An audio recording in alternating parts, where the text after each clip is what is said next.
கிணியவன் தமர் கிணியவன்களுமையும் மனக்கிணியவன் தனது இடம் வலம் புறமே மனக்கிணியவன் தனது இடம் வலம் புறமே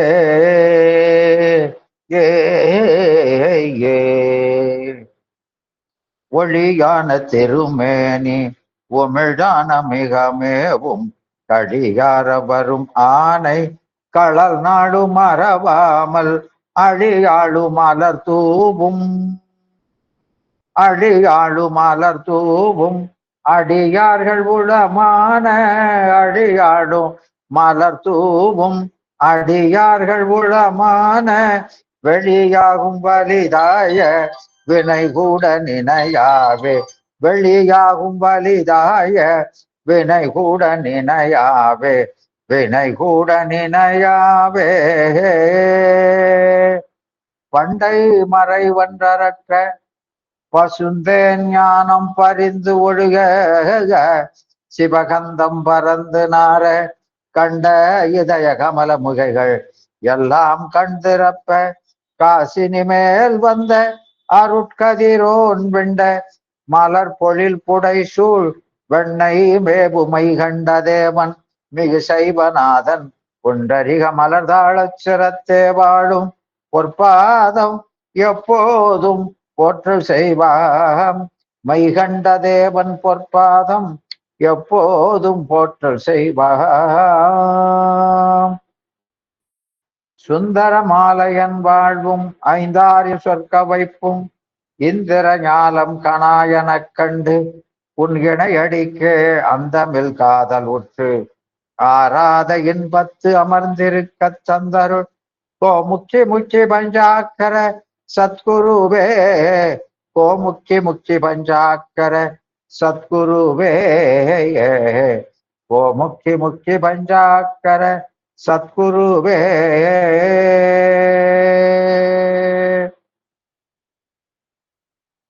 தேன்மணக்கும் சிங்கை சிவஞான மாதவர்க்கு நான் மணித்தார் சூட்டி நலமுருவே தேன்மணக்கும் சிங்கை சிவஞான மாமுனிவருக்கு நான் மணித்தார் சூட்டி நலமுருவே மேன்மையுறும் ஆம்பல் முகத்தான் அடிமலரில் சொன்மலர்கள் சோம்பலின்றி நாடும் சொரிந்து திருச்சிற்றம்பலம். அடியார் பெருமக்களே, நாம் இந்த உண்மை விளக்கம் என்ற ஞான சாத்திரத்திலே கடந்த வகுப்பில நாம அந்த 5வது வினாவுக்கு, அதாவது நீ ஏது என்ற வினாவுக்கான விடையை பார்த்து கொண்டிருந்தோம். அதுல நாம சித்தியாரு அதுல அந்த 89வது பாட்டு, அதுல அந்த லிங்கத்தை பற்றி சொல்ல இருக்கக்கூடிய விளக்கங்களை பார்த்து கொண்டிருந்தோம். அதுல நமக்கு வேதங்கள்ல பார்த்தீங்கன்னா யஜுர்வேதத்தின் தைத்திரிய ஆரண்யகத்தில பவாய நமக பவலிங்காய நமக என்று உலக உற்பத்திக்கு காரணமான லிங்கத்துக்கு நமஸ்காரம் என்று அந்த வேதம் சொல்கிறது. சர்வாய நமக சர்வலிங்காய நமக என்று பிரளய காலத்துல இந்த பிரபஞ்சம் ஒடுங்கும் சம்காரத்துக்கு காரணமான அந்த லிங்கத்துக்கு நமஸ்காரம் என்ற வாக்கியங்கள் லிங்கத்தில் அனைத்து சிருஷ்டியும் தோன்றி இறுதியில் ஒடுங்குகிறது என்கிறது. மேலும் சிவலிங்கம் என்பது அனல் பிழம்பாக ஈசன் தோன்றிய வடிவத்தையே குறிக்கிறது, ஆண்குறியை அல்ல என்ற வேதம் தெளிவுபடுத்துகிறது. ஜுவாலாய நமக என்றும் அவர் அந்த ஜுவாலைனா அந்த தீப்பிழம்பாக இருக்கிறது. ஜுவால லிங்காய நமக என்று அக்கிலி ஜுவாலையின் வடிவமாக விளங்கும் அந்த லிங்கத்துக்கு நமஸ்காரம். எல்லா உயிர்களின் இதயத்தில உயிருக்கு உயிராக ஆத்மாவினும் லிங்கமாக ஈசன் உரைகிறான் என்று அந்த வேதம் சொல்கிறது. ஆத்மாய நமக, ஆத்மலிங்காய நமக என்று சொல்கிறது அதர்வண வேதம். சிவலிங்கத்தை அனைத்து புவனங்களையும் படைப்புகளையும் உயிரினங்களையும் தாங்கி நிற்கும் தம்பமாக தூணாக போற்றுகிறது. எல்லா தேவர்களும் 4 வேதங்களும் தம்பமாகிய இந்த லிங்கத்தில் அடக்கம். அமரத்தன்மையும் மரணமும் காலமும் அந்த தம்பத்துள் அடக்கம். பிரம்மன் முதலிய தேவர்களை படைத்து அவர்களுக்கு உரிய கடமைகளை நிர்ணயித்து அந்த ஸ்தம்ப வடிவில் நிற்கும் பரமபுருஷனே சூரிய சந்திரர்களை அதன் கண்களாக, யஸ்மின் பூமிர் அந்தரிஷம் தியூர் யஸ்மின் அதி ஆகிதான் என்று சொல்கிறேன். இனி ஆகமங்கள் லிங்கத்தின் தாத்பரியத்தை பற்றி என்ன கூறுகிறது என்று பார்த்தால், லிங்கம் என்ற சொல்லின் பொருளை அஜிதாகமம் விளக்குகிறது. லயம் கச்சந்தி பூதானி சம்ஹாரே நிகலானிசக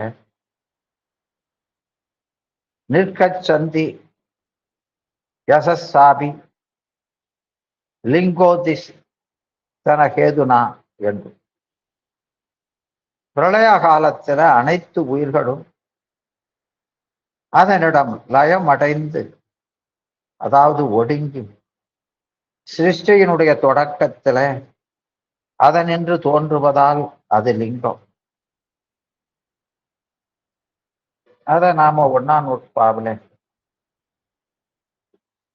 ஒடுங்கி நின்று அந்த ஒடுங்கி நடத்து தூலமான பிரபஞ்சமெல்லாம் சூட்சுமமாய் ஒடுங்கி பின் அதன் கால எல்லையில ஒடுங்கியவாறே மீளவும் தூலமாக உளதாம் என்று சொல்லுவார். அதனால ஏகமாய் எல்லாவற்றுக்கும் மேலானதாய் குணங்களும் அடையாளங்களும் உருவமும் அற்றனவாய் விளங்குகின்ற நிஷ்களமான அந்த பரசிவத்திலிருந்து 1000ல் ஒரு கூறாய் பராசக்தி தோன்றியது. அந்த பராசக்தியிலிருந்து ஆதிசக்தியும், அந்த ஆதிசக்தியிலிருந்து இச்சாசக்தியும், அந்த இச்சாசக்தியிலிருந்து ஞானாசக்தியும், அந்த ஞானாசக்தியிலிருந்து கிரியாசக்தியும் தோன்றின. இந்த சக்திகளிலிருந்து யோகிகள், ஞானிகள் மற்றும் கிரியாவாதிகள் தன்னை தியானித்தும் பூஷித்தும் உய்யும் பொருட்டு பரமசிவம் தனது அம்சங்களான சிவசாதாக்கியம், அமூர்த்தி சாதாக்கியம், மூர்த்தி சாதாக்கியம், கர்த்திரு சாதாக்கியம் மற்றும் கர்ம சாதாக்கியம் என்ற பஞ்ச சாதாக்கியங்களை வெளிப்படுத்துகிறது. யோகினாம் யதினாம் ஞானினாம் மந்திரினாம் தியான பூஜா நிமித்தாய நிஷ்கலம் சகலம் பவித் என்று வாதுளாகவும் தத்துவ பேத படலம் சொல்கிறது. இவற்றில் 5வது சாதாக்கியமான கண்ம சாதாக்கியமே இப்ப நாம காணுகிற லிங்க வடிவம், நாம பூசிக்கிற லிங்க வடிவம். எனவே பீடத்துடன் ஆவடையார் சேர்ந்த லிங்க வடிவமே கண்ம சாதாக்கியமாகும். அந்த லிங்கம் நாதத்தையும், அதாவது துடிப்பான நிலையில் உள்ள ஓசையை, பீடமாகிய ஆவுடையார் பிந்துவையும், அந்த ஓசையை இயங்கச் செய்யும் ஆற்றலையும் குறிக்கிறது.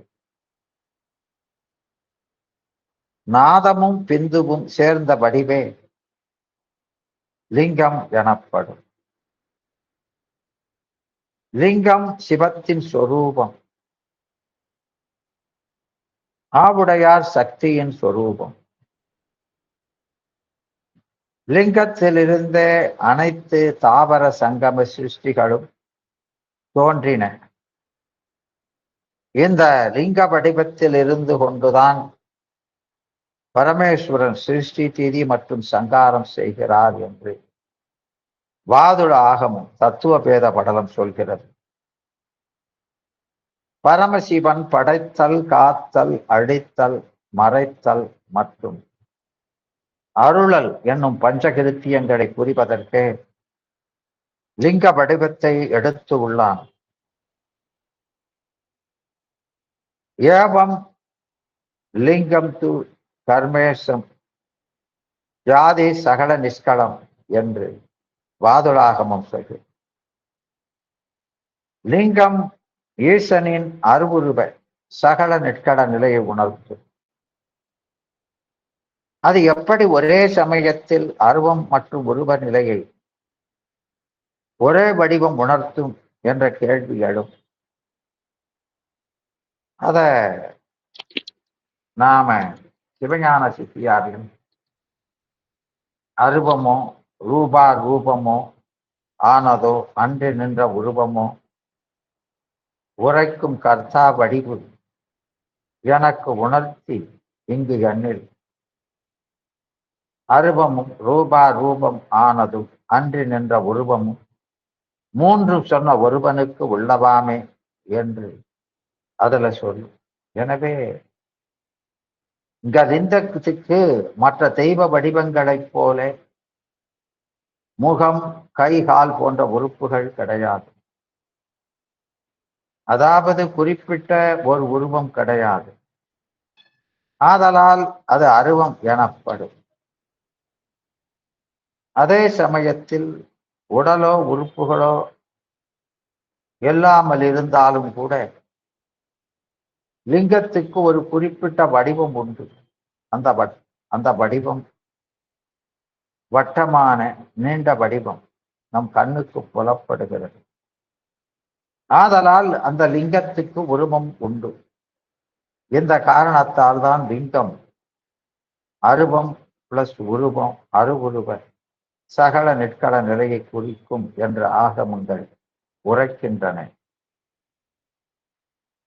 லிங்க பீடமான ஆவுடையாரை பெண்ணுறுப்பு என்று தவறாக ஒரு கருத்தும் நிலவி வருகிறது. பரம ஆகாசம் எனப்படும் பரவெளியின் சின்னமாக லிங்கம் விளங்குகிறது. அதில் என்றும் உள்ள ஓர் அசைவு சக்தியை குறிக்கும்.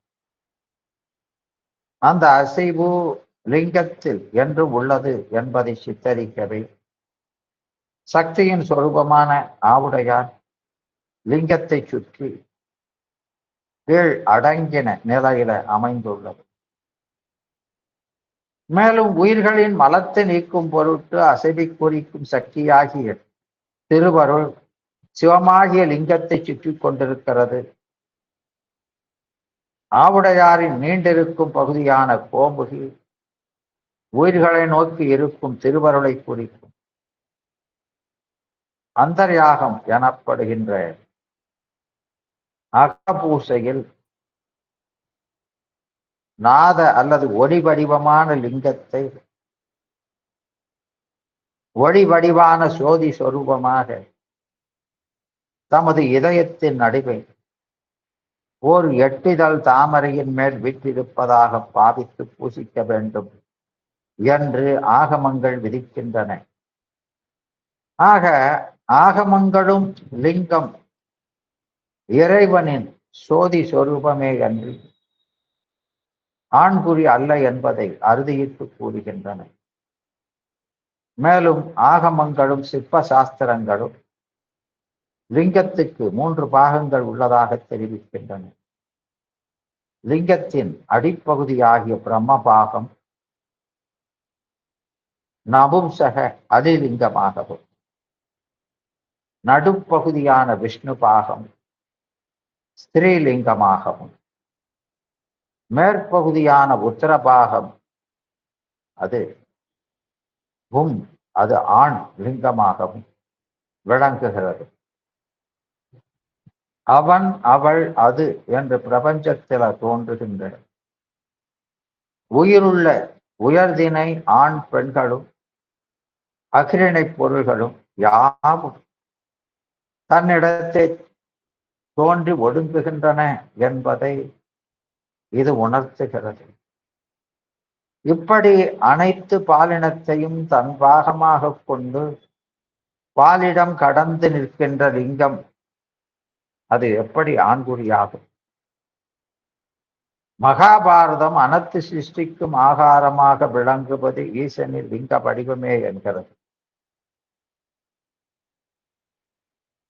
துரோண பர்வதத்தில வியாசர் அசுவத்தாமனுக்கு பரமேஸ்வரனுடைய மகிமைகளை உரைக்கும் போது கேசவனாகிய மகாவிஷ்ணு லிங்கத்தை அனைத்து படைப்புக்கும் மூலமாக கருதி வழிபடுகிறார் என்று சொல்கிறார். மேலும் அவர் கிருஷ்ணர் அனுசாசன பர்வத்தில் பரமசிவனின் பிரபாவத்தை தர்மபுத்திரனுக்கு உபதேசிக்கும் போது இவ்வாறு உரைக்கிறார். எனவே முனிவர்கள் மகாதேவனை அக்கணித்தானு, அதாவது தீ ஸ்தம்பம் மற்றும் மகேஸ்வரன் என்று வர்ணிக்கிறார்கள். எனவே வதந்தியாக்கினி மகாதேவம் ததா ஸ்மானு மகேஸ்வரம் என்று சொல்கிறது. இதையெல்லாம் கூர்ந்து கவனித்தால் இந்த வாக்கியத்தில் ஸ்ரீகிருஷ்ணர் ஈசனின் லிங்க வடிவத்தை பற்றி தானு என்று விளக்கி இருக்கிறார். தானு என்ற சொல் தூண், தம்பம், அசைவற்ற நிலை என்னும் அர்த்தங்களை உடையது. தானு என்ற சொல்லும் தூணம், அதாவது தூண் என்ற சொல்லும் ஒரே வேர்ச்சொல்லில் இருந்து பிறந்த சொற்கள். அனைத்தையும் முழுமையாக வியாபித்து நின்றபடியாலும் மேற்கொண்டு வியாபிக்க எதுவும் இல்லாததாலும் ஈசன் அசைவற்ற தானு என்று அழைக்கப்படுகிறான். மகாபாரதம் ஏன் ஈசன் தானு என்ற திருநாமம் கொண்டுள்ளான் என்பதை விளக்குகிறது. மகத் பூர்வே ஸ்திதிதோ யட்ச ரானோந்தி பக்தி திதிதஸ் சயத் என்று அது சொல்கிறது. அவன் சிறந்தவனாக விளங்குவதாலும் அவனே பரம்பொருள் ஆதலாலும் அவனே உயிருக்கு ஆதாரமாக விளங்குவதாலும் அவனின் லிங்கம் சின்னம் என்றுமே அழிவற்றது நிலைநிறுத்தப்பட்டதாலும் அவனை தானும் என்று அழைக்கிறார்கள். அக்கினி தம்பமான லிங்க வடிவிலே பரமேஸ்வரன் தோன்றியதால் அவனை அக்கினி என்றும் தானு என்றும், அனைத்து சிருஷ்டிக்கும் அந்த லிங்கமே மூலமானதால் அவன் மகேஸ்வரன் என்றும் போற்றப்படுகிறான். மேலும் புராணங்கள் லிங்க தத்துவத்தை பற்றி கூறும் விளக்கத்தையும் எவ்வாறு லிங்கம் தாம் இருக்கும் பிரகிருதி மாயையில் தோன்றியது என்பதையும் பார்த்தால் ஸ்ரீகிருஷ்ணர் உபமன்யு முனிவரை பார்த்து லிங்கம் என்றால் என்ன என்று வினவுகிறார். அதற்கு உபமன்யு மகரிஷி பதிலளிக்கிறார். அதாவது அந்த ஏவம் ஏவ விவாதோ பூத் பிரம்ம விஷ்ணு பரஸ்பரம் என்று பிரம்மனுக்கும் விஷ்ணுவுக்கும் இடையில் நாம் இருவரில் யார் பரம்பொருள் என்பதை பற்றி கடுமையான வாக்குவாதம் உண்டது. பின்னர் அது பயங்கரமாக ஒரு யுத்தமாகவே மாறியது. ரஜோகுண தாக்கத்தால் இருவரும் ஒருவரை ஒருவர் முஷ்டிகளால் தாக்கினர். அவர்களின் ஆணவத்தை போக்கி நாணம் தந்து விழிப்பு ஊட்டுவதற்காக ஆயிரம் ஆயிரம் ஜுவாலைகள் கொண்டதும் அளவிடற்கு அரியதும் ஈடு இணையற்றதும் ஆதி நடு அந்தம் இல்லாததுமான ஈஸ்வரனினுடைய அற்புதமான லிங்கம் அவர்கள் மத்தியிலே தோன்றியது. இது வாவி சங்கதை சிவமகா புராணம் 34 அத்தியாயத்தில் சொல்லப்படுவது. பிரம்மனும் விஷ்ணுவும் அன்னப்பறவையாகவும் பன்றியாகவும் உருமாறி அந்த லிங்கத்தின் முடியையும் அடியையும் காண முயற்சி செய்து தோல்வி அடைந்தனர். அவர்களின் நிலையைக் கண்டு மனமிறங்கிய கருணாமூர்த்தியான சிவபெருமான் அந்த லிங்கத்தினின்றும் வெளிப்பட்டு அவர்களுக்கு அருள் செய்தார். பரம ஈஸ்வரனே தாம் எதற்காக லிங்க வடிவத்தை எடுத்தார் என்பதனை பிரம்ம மற்றும் விஷ்ணுவிடம் விளக்குகிறார். நானே அனைத்திற்கும் ஈசனாக விளங்குகிறேன். இந்த ஈசத்துவம் என்னுடையது. என்னையன்றி வேறு எவருக்கும் இது கிடையாது. முதற்கண் மனதிற்கு எட்டாத எம்முடைய நிஷ்கள உருவம் குணம் அடையாளமற்ற நிலை. அந்த தன்மையை உங்களுக்கு உணர்த்துவதற்காக நான் அக்கினி தம்பமான லிங்க வடிவில் உங்கள் முன்பு தோன்றினேன். பின் நீங்கள் என்னை அறிந்து கொள்வதற்காக சகல அதாவது உருவம் குறி பண்புகள் கொண்ட நிலை அந்த சகல நிலையை குறிக்கும் இந்த உருவத்தோடு காட்சி அளித்தேன். எனது இந்த ஈஸ்வர வடிவம் எனது சகல நிலையை உணர்த்தும். இந்த அக்குனி தூண் நிஷ்கள நிலையை குறிக்கும் எனது லிங்கமாகும். என் சின்னமான லிங்கத்திற்கும் எனக்கும் துளி அளவு கூட பேதம் இல்லை. ஆகையால் இந்த லிங்கம் எப்பொழுதும் வழிபடத்தக்கது புத்திரர்களே என்று அந்த சிவமகா புராணம் சொல்கிறது. அதனால அந்த நாள் முதற்கொண்டு இந்திரன் முதலிய தேவர்கள் அரக்கர்கள் ரிஷிகள் நாகர்கள் மற்றும் பெண்கள் விதிப்படி லிங்கத்தை ஸ்தாபித்து ஈசனை லிங்க வடிவிலே வணங்குகிறார்கள். சிவம் பரப்பொருளை அதுல விளங்கி இருக்கும் காரணத்தால் அவருக்கு நிஷ்களம் மற்றும் சகலம் என்ற இரு தன்மை உண்டு. ஆதலால் சிவனுக்கு மட்டும்தான் லிங்கம் மற்றும் உருவ வழிபாடு என்ற இரண்டும் உண்டு. இதர தெய்வங்கள் பரபிரமமாக இல்லாத காரணத்தால் அவர்களுக்கு உருவ வழிபாடு மட்டுமே உண்டு. சிவபெருமான் பிரம்ம விஷ்ணுக்களுக்கு ஆதி அந்தமில்லாத அனல் தூணாக காட்சி தந்தான். அந்த அனல் தூண் தான் லிங்கம் என்று சிவமகா புராணம் தெளிவுபடுத்துகிறது. பிரணவத்தினுடைய தூல வடிவமே லிங்கம் என்று சிவமகாபுராணம் கூறுகிறது. பிரணவ சுரூபமே லிங்கம். அக்கினிலிங்கமாக ஈசன் அயன் மாலுக்கு காட்சி நல்கிய போது உயர்ந்து சுடர்விடும் அந்த ஜுவாலலிங்கத்தின் வலப்புறத்தே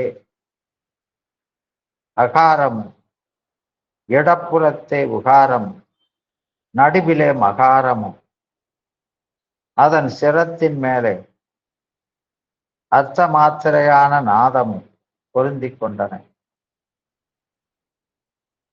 லிங்க புராணத்திலே முனிவர்கள் பிரம்மதேவரை பணிந்து லிங்கம் என்றால் என்ன, லிங்க வடிவம் எவ்வாறு தோன்றியது என்று வினவினார்கள்.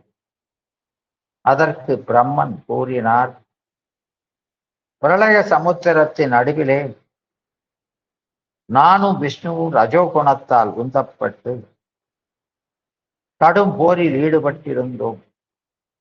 அந்த சமயத்தில் எங்கள் விவாதத்தை முடிவுக்கு கொண்டு வருவதற்கும் எங்களுக்கு வெளிப்பூட்டுவதற்கும் ஒரு தேஜோமயமான லிங்கம் எங்கள் முன் தோன்றிற்று.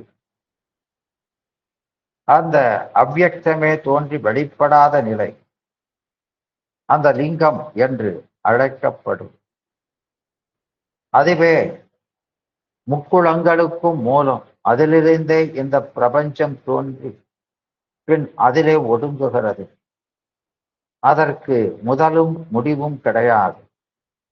அதுவே இந்த பிரபஞ்சத்திற்கு உபாதான காரணமாகும்.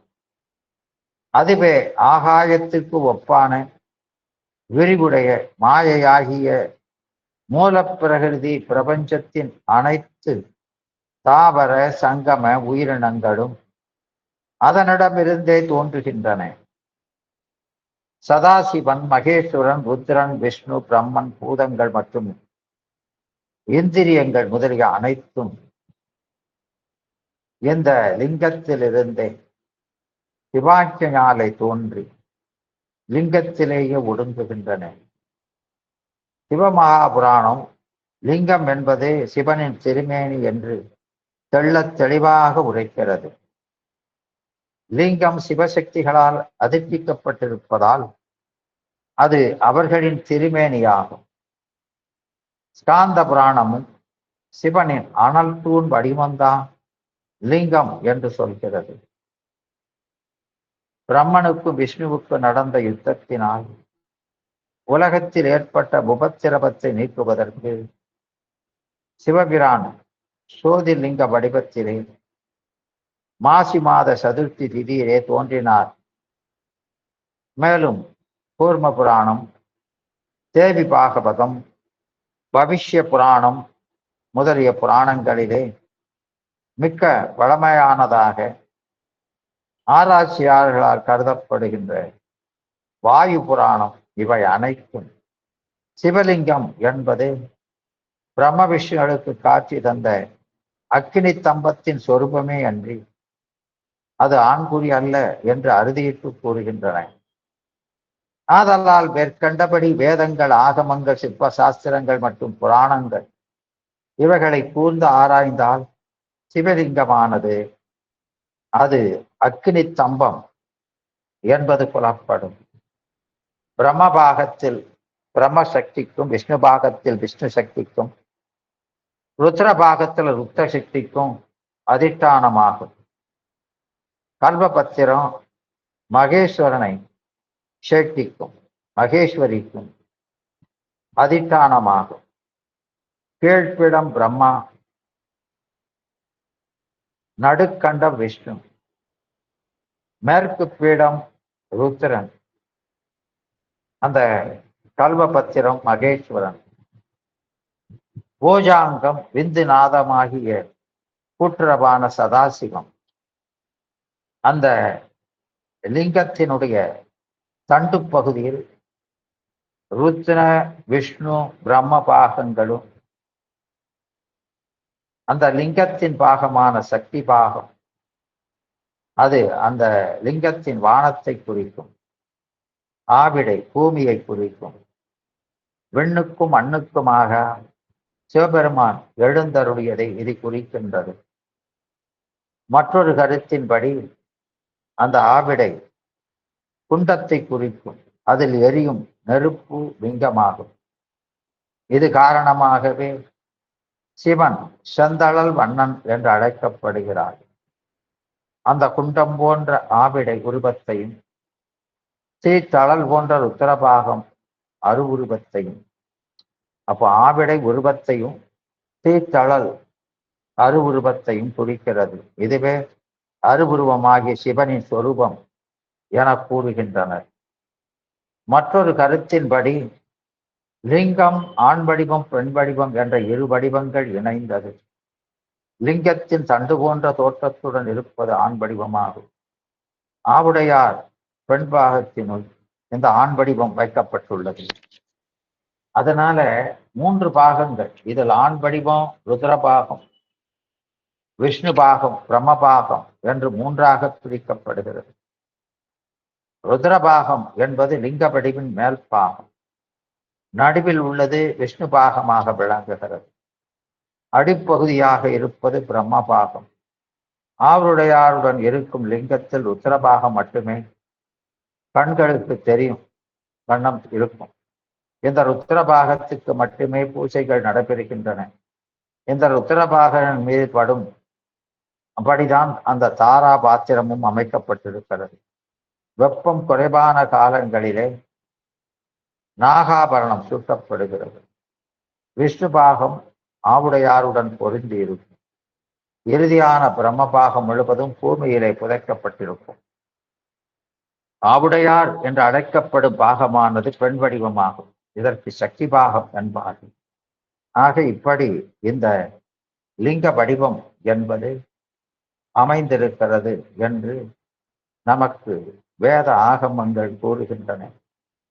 எனவே அந்த இதையெல்லாம் நாம ஆகமங்களை கண்டு உணர்ந்து கொள்ள வேண்டும். எனவே இந்த சிவலிங்கம் என்பது சக்தியும் சிவமுமாய தன்மை அதை குறிப்பது. கடவுள் இங்கனம் சிவை சிவன் என்ற இரு தன்மையாக நிற்றலால் இந்த உலகமெல்லாம் நம்மால் காணப்படுகின்ற மற்றும் கேட்கப்படுகின்ற உலகம் யாவும் ஒத்து ஒவ்வா பல வகைகளில் எல்லாம் ஒரு நிகரணவாகி சில வகைகளை வேறுபட்டன ஆக ஆணும் பெண்ணும் ஆண் பெண் என்ற அந்த அச்சு வேற்றுமை அகுதே என்று உயர் குணகுணியுமாக வைத்தனை உணரப்படுகின்ற ஆண்மை குணமும் வேறாக பெண்மை குணமும் அப்படி வேறு வேறாக வகுத்து அந்த குணங்களை உடைய ஆண் பெண்களாகவும் படைத்தான். இத்தையாயும் அறியார் படைப்பு இருத்தலை இவ்வாறு இருத்தலை நோக்கியேனும் அவன் சிவையும் சிவனுமாய் இருத்தலை பலர் அறிகிறார். பீடலிங்கத்தின் இயல்பும் ஓரான். உலகில் எங்கு வெளிப்படையாக வழிபடப்படும் கடவுள் வடிவம் சிவக்குறி. அஃது ஒரு வகை வடிவமாய் இல்லாமல் வட்ட வடிவமான இருக்கையும் அந்த செங்குத்து வடிவமான பிளம்பு என இருவேறு வடிவமாய் ஒன்று இருத்தலையும் நோக்கிறது.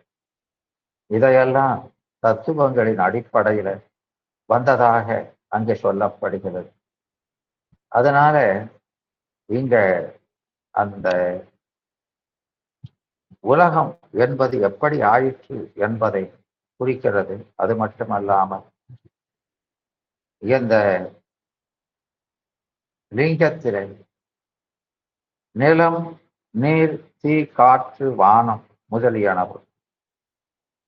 இதுல அந்த நிலம் அந்த பீடம் கீழே இருக்கிறது. நீர்ப்பாகம் அந்த ஆவுடை, தீப்பாகம் மேல இருக்கக்கூடிய பானம். இந்த மூன்றும் உருவமாயிருக்க காற்றும் வானமும் அருவமாயிருக்க இப்படி பஞ்சபூதங்களின் தொகுதியாக அந்த லிங்கம் அமைந்திருக்கிறது. அது பற்றியும் இது அருவுருவம் என்று சொல்லப்படும். எனவே இந்த அத்தகைய ஆற்றல் உண்மையில் செய்வோன் அந்த ஆற்றல் உடையவன் ஆதலும் உய்த்து உணரப்படும் என்பதை. எனவே இந்த பெருமான் நம்மையெல்லாம் தன்னிலைமை மண்ணுயிர்கள் சாரத் தரும் சக்தி பின்னமிலாம் அவன் சக்தியை விட்டு பிரியாதிருப்பவன் என்பதை குறிப்பது. சக்தி பின்னமிலான் என்பது அந்த திருவருட் பயன் 2. அதனால அவன் சக்தியை விட்டு பிரியாது இருக்கின்ற அந்த வடிவத்தை குறிப்பதுதான் சிவலிங்கம் என்பதை நாம தெரிந்து கொள்ள வேண்டும். எனவே அந்த சிவம் அவன் அருவுருவும் அல்லன், சித்தினோடு அசித்தும் அல்லன், பவ முதல் தொழில்கள் ஒன்றும் பண்டிடுவானும் அல்லன். அவன் தவ முதல் யோக போகம் தரிப்பவன் அல்லன். தானே இவை வரை இயைந்தும் ஒன்றும் இயைந்திடாய் இயல்பினானே என்பான். சிவபெருமான் அவன் அருபமும் உருவமும் அல்லாதவன், சித்தினோடு அசித்தும் அல்லன். அவன் சித்தோ அசித்தும் அல்லாதவன். அவன் சிருஷ்டி முதலிய ஐந்தொழில் ஒன்றும் செய்வானும் அல்லன். தவம் முதலியவற்றிற்குரிய யோக போக வேக வடிவம் கொள்வானும் அல்ல. தானே இவை பெற வியைந்தும் ஆதலால் முதல்வன் தடத்த லட்சணமாகிய இந்த 3 வடிவம், யோக வடிவம், போக வடிவம், வேக வடிவம் இவற்றை பொறிந்து நின்றான் ஆயினும் அவற்றை சிறிந்தும் பொருந்தாத சொருப லட்சணத்தையும் உடையவனாய் நிற்பான். அப்படி நிற்பது அது உண்மை அதிகாரத்தில் பெறப்படும். எனவே இந்த இறைவனானவன் சிவபெருமான் அவன் அருபம் உருவன் இவற்றை கடந்து நிற்பவன். நம்மனோர் போன்ற சித்தும் மாயை போன்ற அசித்தும் அல்லாது இவற்றை கடந்து நிற்பவன்.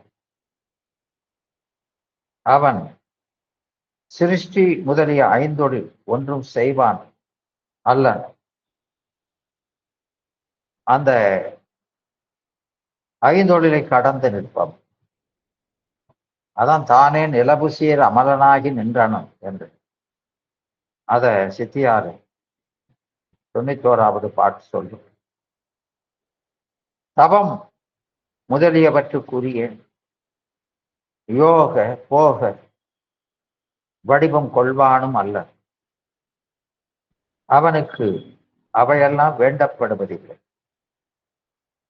அவன் தடத்தலாக்கணமாகி இவற்றை பொருந்து நின்றான் ஆயினும் அவற்றை சிறிதும் பொருந்தாத சொரூப லட்சணத்தை உடையவன்.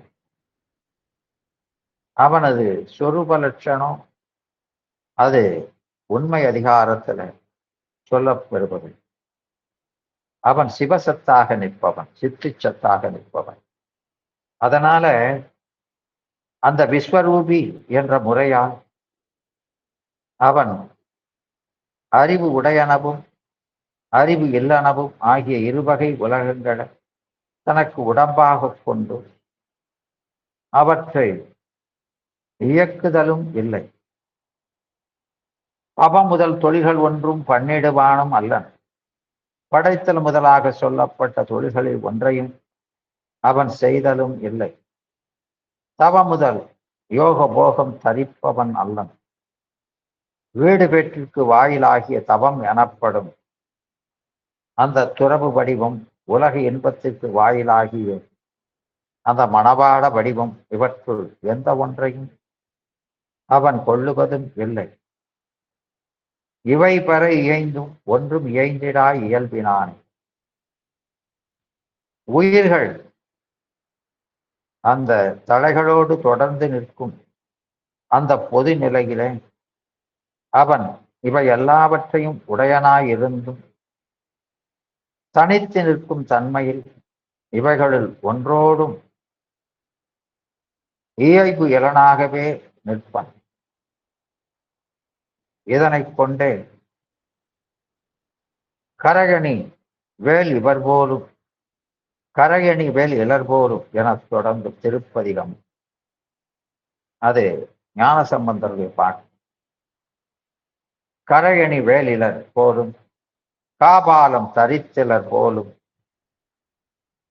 மறையும் நவின்றிலர் போலும் மாசுணம் ஆர்த்திலர் போலும் பறையும் கரத்து இலர் போலும் பாசம் பிடித்திலர் போலும் பிறையும் சடைத்திலர் போலும் பிரம புறத்து அமர்ந்தாரே என்று 2ஆம் திருமுறையில அந்த பிரமபுரத்து அமைந்தவரை ஞான சம்பந்த பெருமான் ஞான கண்டுகளால் கண்டு சொல்லுவார். அந்த பிரமபுரம் அருந்த பெருமான் சொரூப நிலையில எல்லாம் அற்றவனாக இருந்தாலும் தடத்த நிலையில அவன் கரை பொருந்திய வேலை உடையவர், காபாலம் தரித்தவர், வேதங்களை அருளியவர், பாம்புகளை இடையிலே கட்டியவர், உடிக்கை பறை ஏந்திய கரத்தினர், கயிற்றை கையில் பிடித்தவர், பாம்புகளை இடையிலே கட்டியவர், உடிக்கை பறையேந்திய கையினர், பிறையணிந்த சடைமுடியினர் என்பதனை வினாப்பொருளாக கொண்டு இங்கு கூறிய செய்திகள் யாவும் உறுதிப்படுமாற்றை உணரலாம். இந்த கரை என்பது குருதிப்பட்டு உலர்ந்த அந்த திரிசூலம் கருப்பு. அந்த வேல் என்பது பகைவர் உடம்பில் பாய்ந்து ஊற்ற ரத்தம் உலர்ந்து கருப்பாக. அதனால வேதிக்கு அந்த வேலுக்கு சாதி அடை. காபாலம் என்பது பிரம்ம கபாலம். தரித்திலர் என்கிறது அவர் தாங்கிலர். மறைங்கிறது வேதம். மாசுணம்னா பாம்பு. பறைங்கிறது இங்க டமருகம் உடுக்கை. பாசம் கயிறு. அதெல்லாம் இலர் போலும் என்பது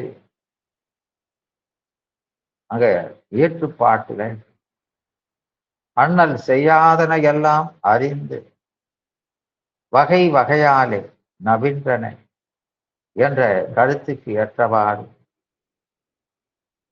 பொருள் கொள்ளற்பாலது. பரமசிவன் அவனுடைய உண்மை அல்லது சொரூப நிலையிலே இவை ஒன்றுமில்லாத சச்சிதித்து ஆனந்த சொருபி ஆதலில் செய்யாதன என்று எதிர்மறையில் கூறப்பட்டன. தடத்த நிலையாகிய பொதுவிலே உயிர்களுக்கு ஐந்தொழிலும் அருட்தொழிலாக செய்யும் பொருட்டு இவையெல்லாம் இறைவனுக்கு உள்ளன ஆதலில் இயலர் என உடையான் வினையாக்கி போலும் என ஐயப்பொருட்டாக்கியும் உரைத்து அருளினார். இயலர் போலும் என்பது உள்ளவர் என்னும் குறிப்பை உணர்த்துவது. இது இன்றும் உலக விளக்கிலே இருக்கிறது. செல்வரை பார்த்து வறியவர் போலும் என குறிப்பு பொருள் உணர்த்த கூறுதல் முதலியன வேலிலர், தரித்திலர், சடைக்கிலன் என்ற 3 வகை வாய்பாட்டிலன் அடங்குமாறு அறிக. சிவபெருமான் செய்தனவாக உள்ள அனைத்தையும் உண்மை ஞானம் பெற்றாருக்கு செய்யாதனவாய் தோற்றும். அத நாம அந்த சங்கற்ப நிராகரணத்துல ஆனாய் என்பது அனைத்தும் அவ்வண்ணம் ஆகாமையை சாற்றிவிடும் என்பதைக் கொண்டு உணரலாம். எனவே அவற்றை சேதனமாக கொண்டு வழிபடுவோருக்கே உண்மையானம் உண்டாகும். ஆதலின் அவற்றை பொய் என்று கூறலாகாது. அதனால அவனை ஒப்புடைய நல்லன், ஒருவன் அல்லன், ஓர் ஊரன் அல்லன் என்று மைபடிந்த கண்ணாலும் தானும் கட்சி மயாடத்தான் வார் சடையான் எண்ணி நல்லான், ஒப்புடைய நல்லன், ஒருவன் அல்லன், ஓர் ஊரன் அல்லன், ஓர் ஓமன் இல்லை. அப்படியும் அந்நிறமும் அவ்வண்ணமும் அவனருளே கண்ணாகக் காணின் அல்லான். இப்படியன் இந்நிறத்தன் இவ்வண்ணத்தன் இவன் இறைவன் என்று எழுதி காட்டொணாதே என்று அதை நாவுக்கரச பெருமான் சொல்லுவார்.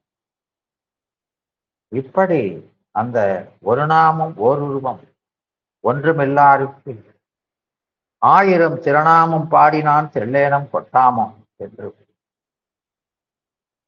இப்படி அந்த திருமொழிகள் எழுந்தன. அதனால இந்த இறைவன் அருவமோ ரூபாரூபமானதோ அன்று நின்ற உருவமோ உரைக்கும் கர்த்தா வடிவு எனக்கு உணர்த்தி இங்கே எண்ணில் அருவமும் உருவாரூபமானது அன்று நின்ற உருவமும் 3 சொன்ன வருவனுக்கு உள்ளனாமே என்று அங்கே சொல்லுவான். அவன் 3 உடையவன். அவனுடைய உருவம் மாயைதான் மலத்தை பற்றி வருவதோடு வடிவமாகும். ஆணவம் அகன்ற அறிவோடு தொழிலையார்க்கும் நாயகன் எல்லாம் ஞானத் தொழில் முதல் நன்னனாலே அவன் காயமோ மாயை என்று அவன் காண்பது சக்தி தன்னான் என்று சொல்லும். எனவே அவனுடைய உருமேனி தரித்து கொண்டது என்றாலும் உருபிறந்த அருமேனி அதுவும் கண்டோம். அருவுரு ஆன பேரு திருமேனி உபயம் பெற்றோம். இந்த 3 செப்பிய 3 நம் தம் கருமேனி கழிக்க வந்த கருணையின் வடிவு காணே என்பான்.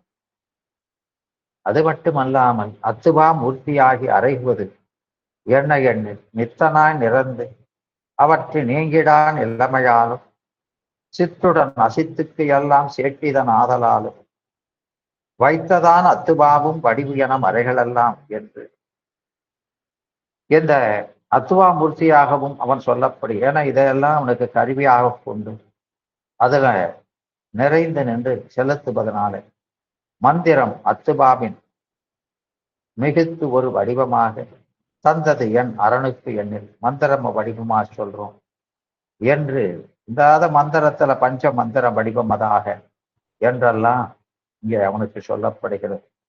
எனவே அந்த சிவம் அருவுருவு மல்லன் சித்தினோடு அசித்து மல்லன் பவமுதல் தொழிலும் ஒன்றும் பன்னிடமானும் அல்லன் தவமுதல் யோகபோகம் தரிப்பவன் அல்லன் தானே இவை பெற இயைந்தும் ஒன்றும் இயைந்திடா இயல்பினானே என்று அவன் அந்த எல்லாத்தையும் கடந்து நிற்பவன் என்று சொல்லு. அவன் இந்த உலகலாம் ஆகி வேறாய் உடனுமாய் ஒளியாய் ஓங்கி அழகிலா உயிர்கள் கண்மத்து ஆணையில் அமர்ந்து செல்ல தலைவனாய்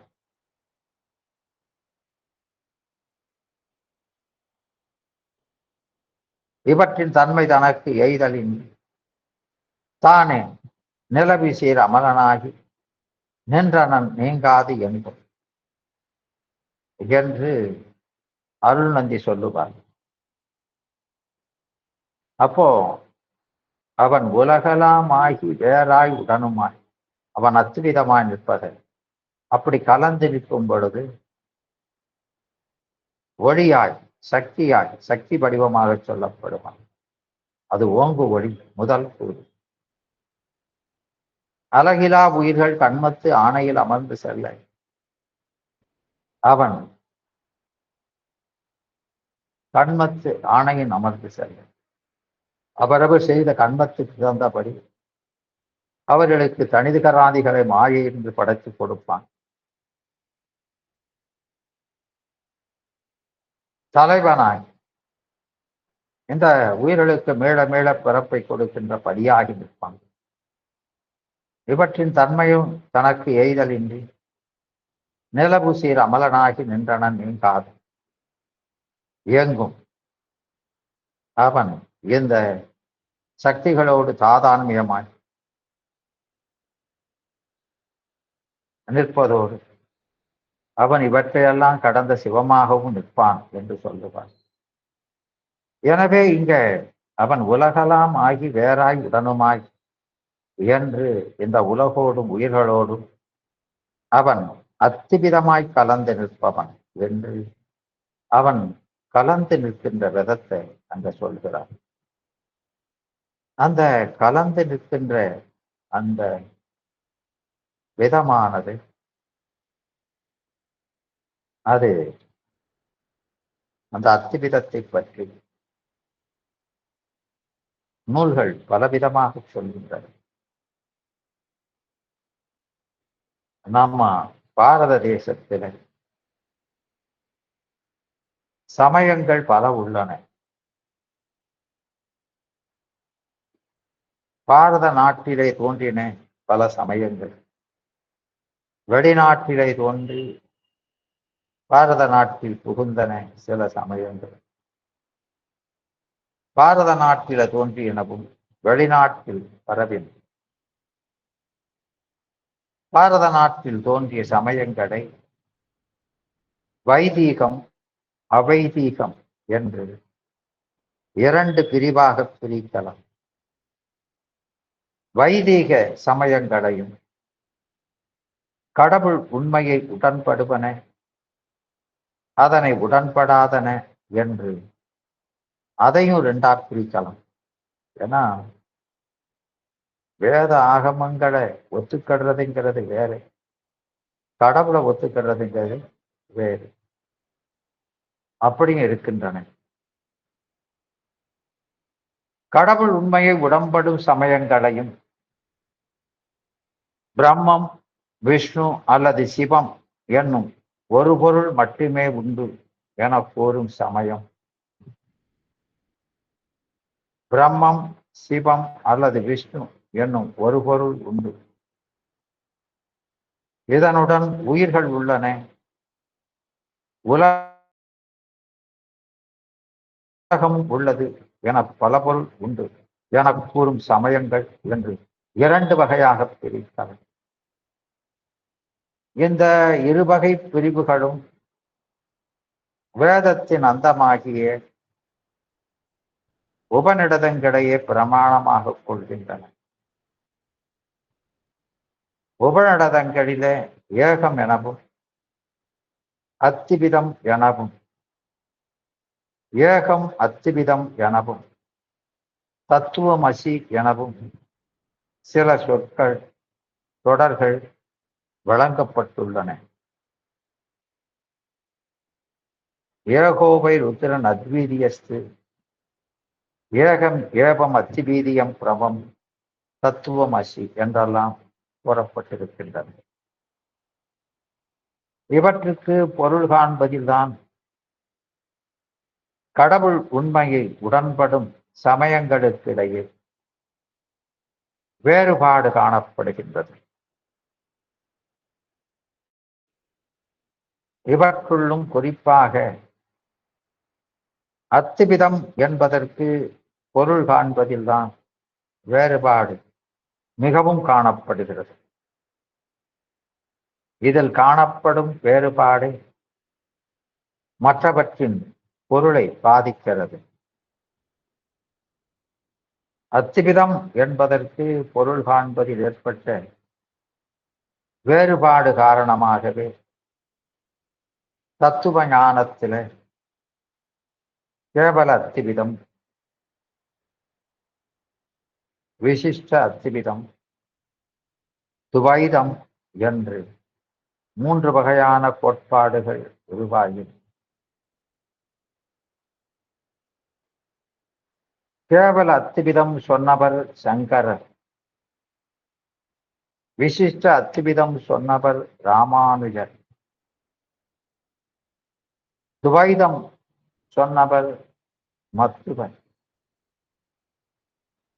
இவர் மூவரும் பாரத நாட்டின் தென்பகுதியினர்.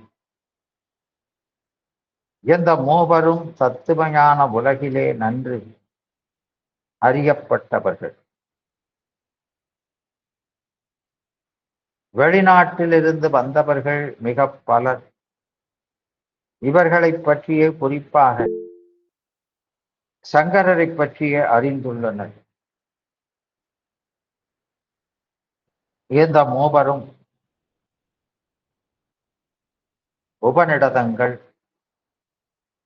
பிரம்மசூத்திரம், பகவத்கீதை என்ற மூன்றையும் சிறந்த பிரமாண நூல்களாக கொண்டு பொருள் கண்டனர். அந்த உபனிஷத்துக்களில் தசோ உபனிஷத்தை பிரமாணமாக எடுத்துக்கொண்டார்கள். ராமானுஜரோ வைணவ திவ்ய பிரபந்தங்களையும் பிரமாணமாக உடன் கொண்டவர். இது மட்டுமல்லாமல் இந்த தத்துவ ஆராய்ச்சியில வேறு சிலரும் இருக்கின்றார்கள். பாவனாத்திவிதம், அதுவும் எண்மை பொருள் பற்றி வருவது, அதை சொல்பவர் பலதேவர். அது பாவனாத்திவிதம், அது இன்மை, வேற்றுமை இன்று என பாவிக்க வேண்டும் என்பவர். அப்புறம் இவர் நாலாவது. அஞ்சாவதாக சமனாதிகரண சுத்தாத்விதம், அவரும் எண்மை பொருள் உண்டார். அவர் ஸ்ரீ வல்லவர். அவர் முக்தியிலே கடாகாயும் மகாகாயும் போல ஆன்மா இறைவனோடு கலக்கும் என்பவர். வியதிகரண சுத்தாத்விதம் கொண்டவர். அவர் அண்மை பொருள் பற்றி சொன்னவர் மெய்கண்டார். அவர்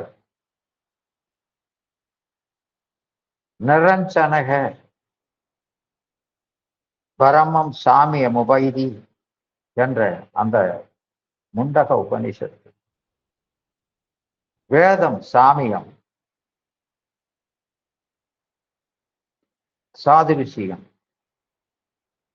சமத்துவம், சாமியம், சாதுரிசியம், சமத்துவம் என்பன அண்மை பொருள் சொல்வது.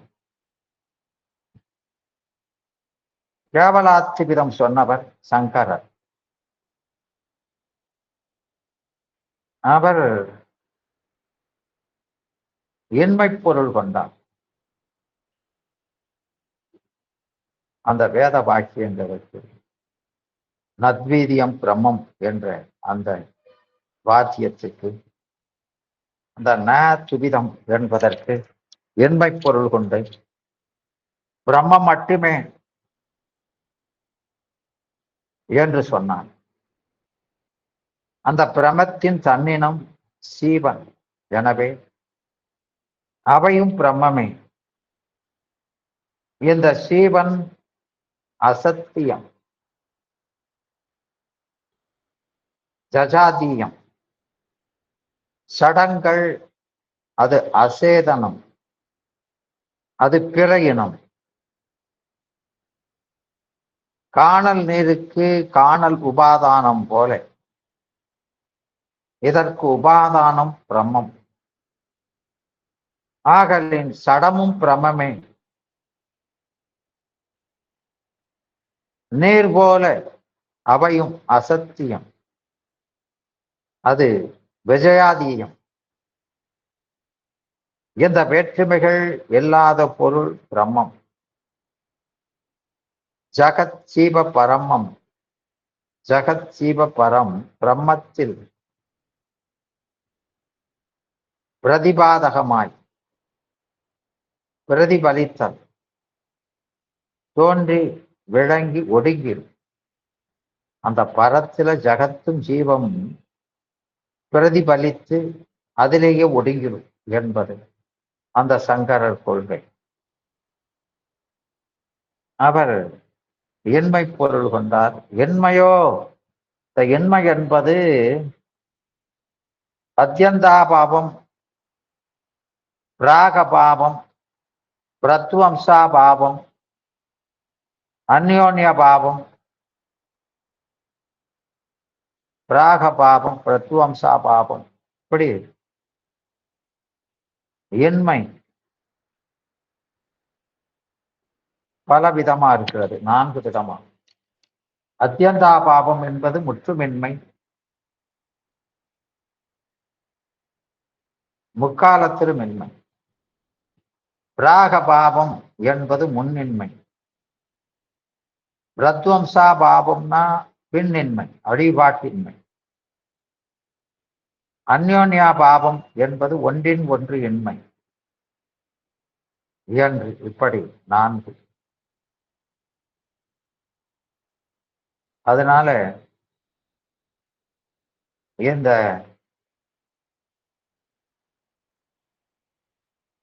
பிராகபாவமும் பிரத்வம்சா பாவமும் முக்கியமல்ல. இந்த அந்யோன்யா பாவம் தத் அந்நியத்துவம் என்பதில் அடங்கிடும்.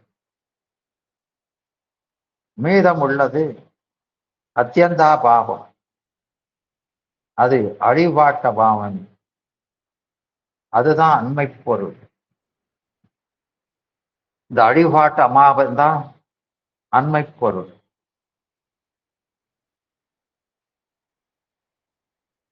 விசிஷ்டாத்விதம் அது ராமானுஜர் கொண்டது.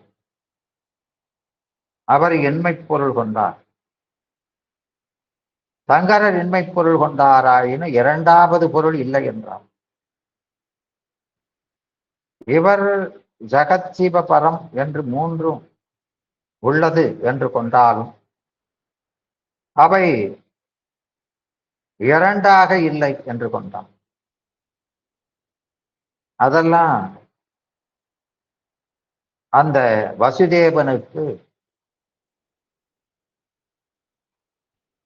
அங்கமாக இருக்கிறது என்று சொன்னார்.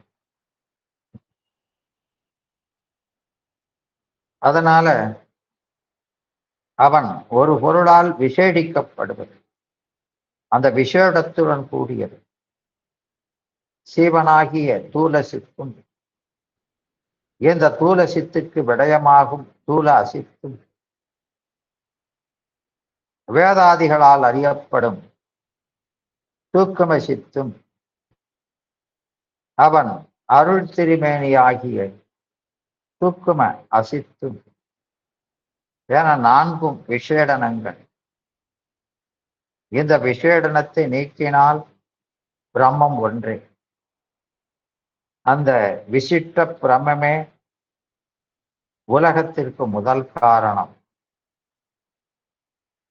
குடம் மண்ணை விட்டு வேறாகாதது போல பிரம்மம் உலகின் வேறல்ல என்பது விசிஷ்டாத்வைதம்.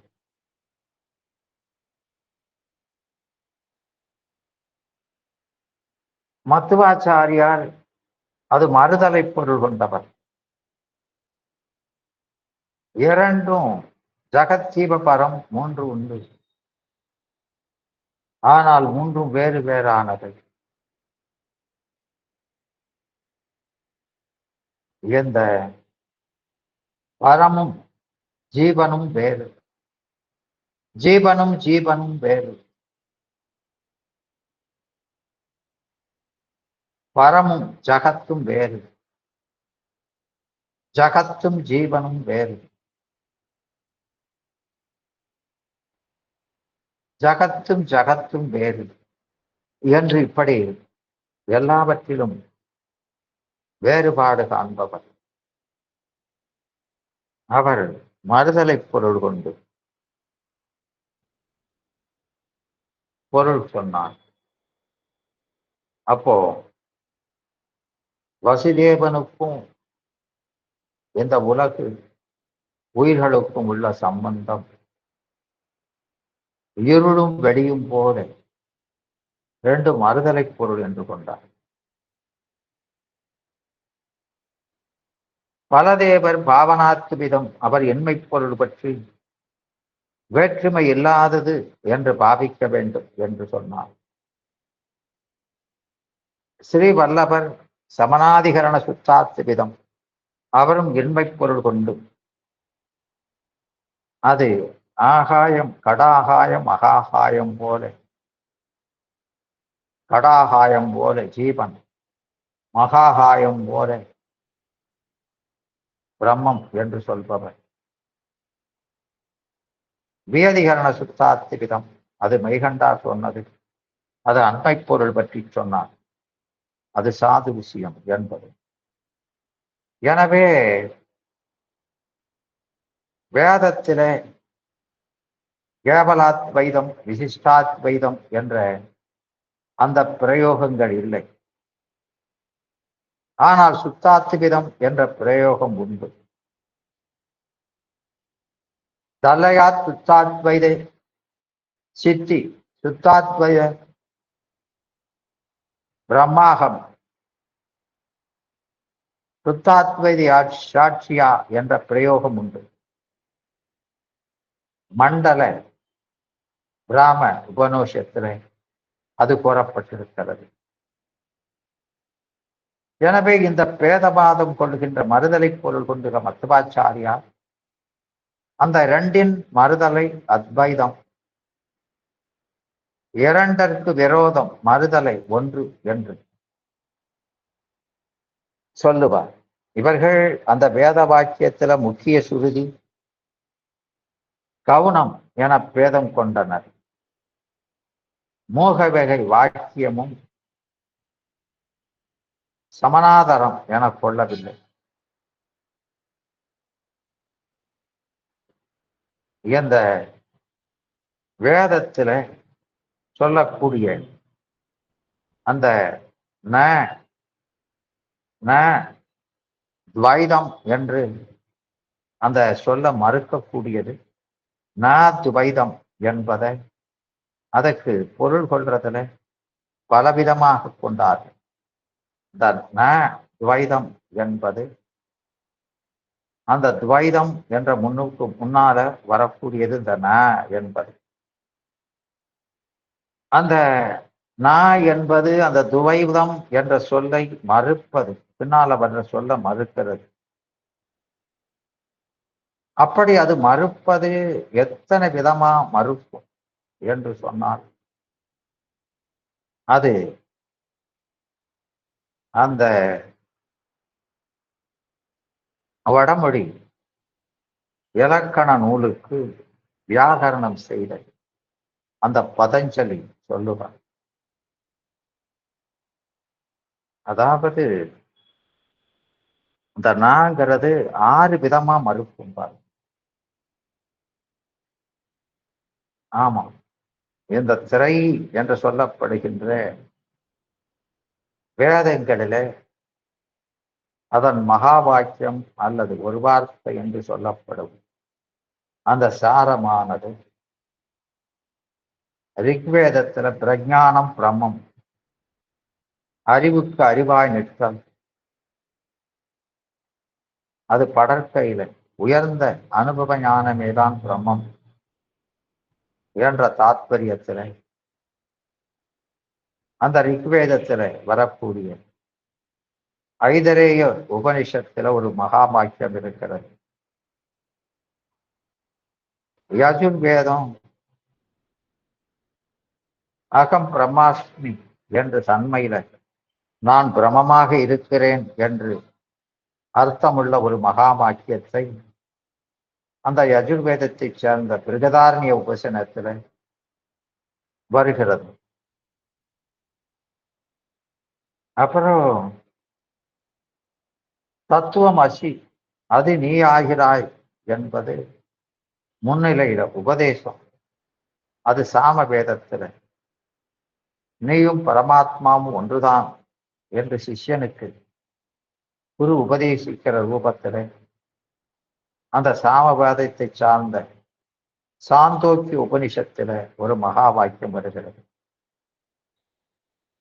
அதர்வன வேதம் அயம் ஆத்மம் பிரம்மம், ஆத்மா சிவசக்தி ஆத்மகமாய் இருக்கிறது. இந்த ஆத்மா என்பது பிரமமேதான் என்று சொல்லுகிற மகா வாக்கியம் இது மாண்டிக்ய உபனிஷத்துல வருகிறது. இது அதர்வன வேதத்தை சேர்ந்த உபனிஷத்து ஆகும். ஆக எல்லா வேதங்களின் மகா வாக்கியமும் ஆன்மா சிவமாவதை கூறுவதே என்பது புலப்படும். இதைத்தான் ஓம் என்ற எழுத்தும் சிவாய நம என்ற அஞ்செழுத்தும் சொல்கிறது. ஆதி ருக்வேதத்திலே அக்னி மேடே என்னும் ஆதி மந்திரத்தில் உள்ள ஆதி அக்ஷரமாகிய அகரமும், மத்திய யஜுர்வேதத்திலே யோனிஷ முகரோபந்து என்னும் மத்திய மந்திரத்தில் உள்ள மத்திய அக்ஷரமாகிய உகரமும், இறுதி சாம வேதத்துல சமானாஸ்வரம் என்னும் இறுதி மந்திரத்தில் உள்ள இறுதி அச்சரமாகிய மகரமும் ஒருங்கியைந்து எழுந்தபடியால் வேதங்கள் யாவும் ஓம் என்னும் பதத்தின் பொருளையே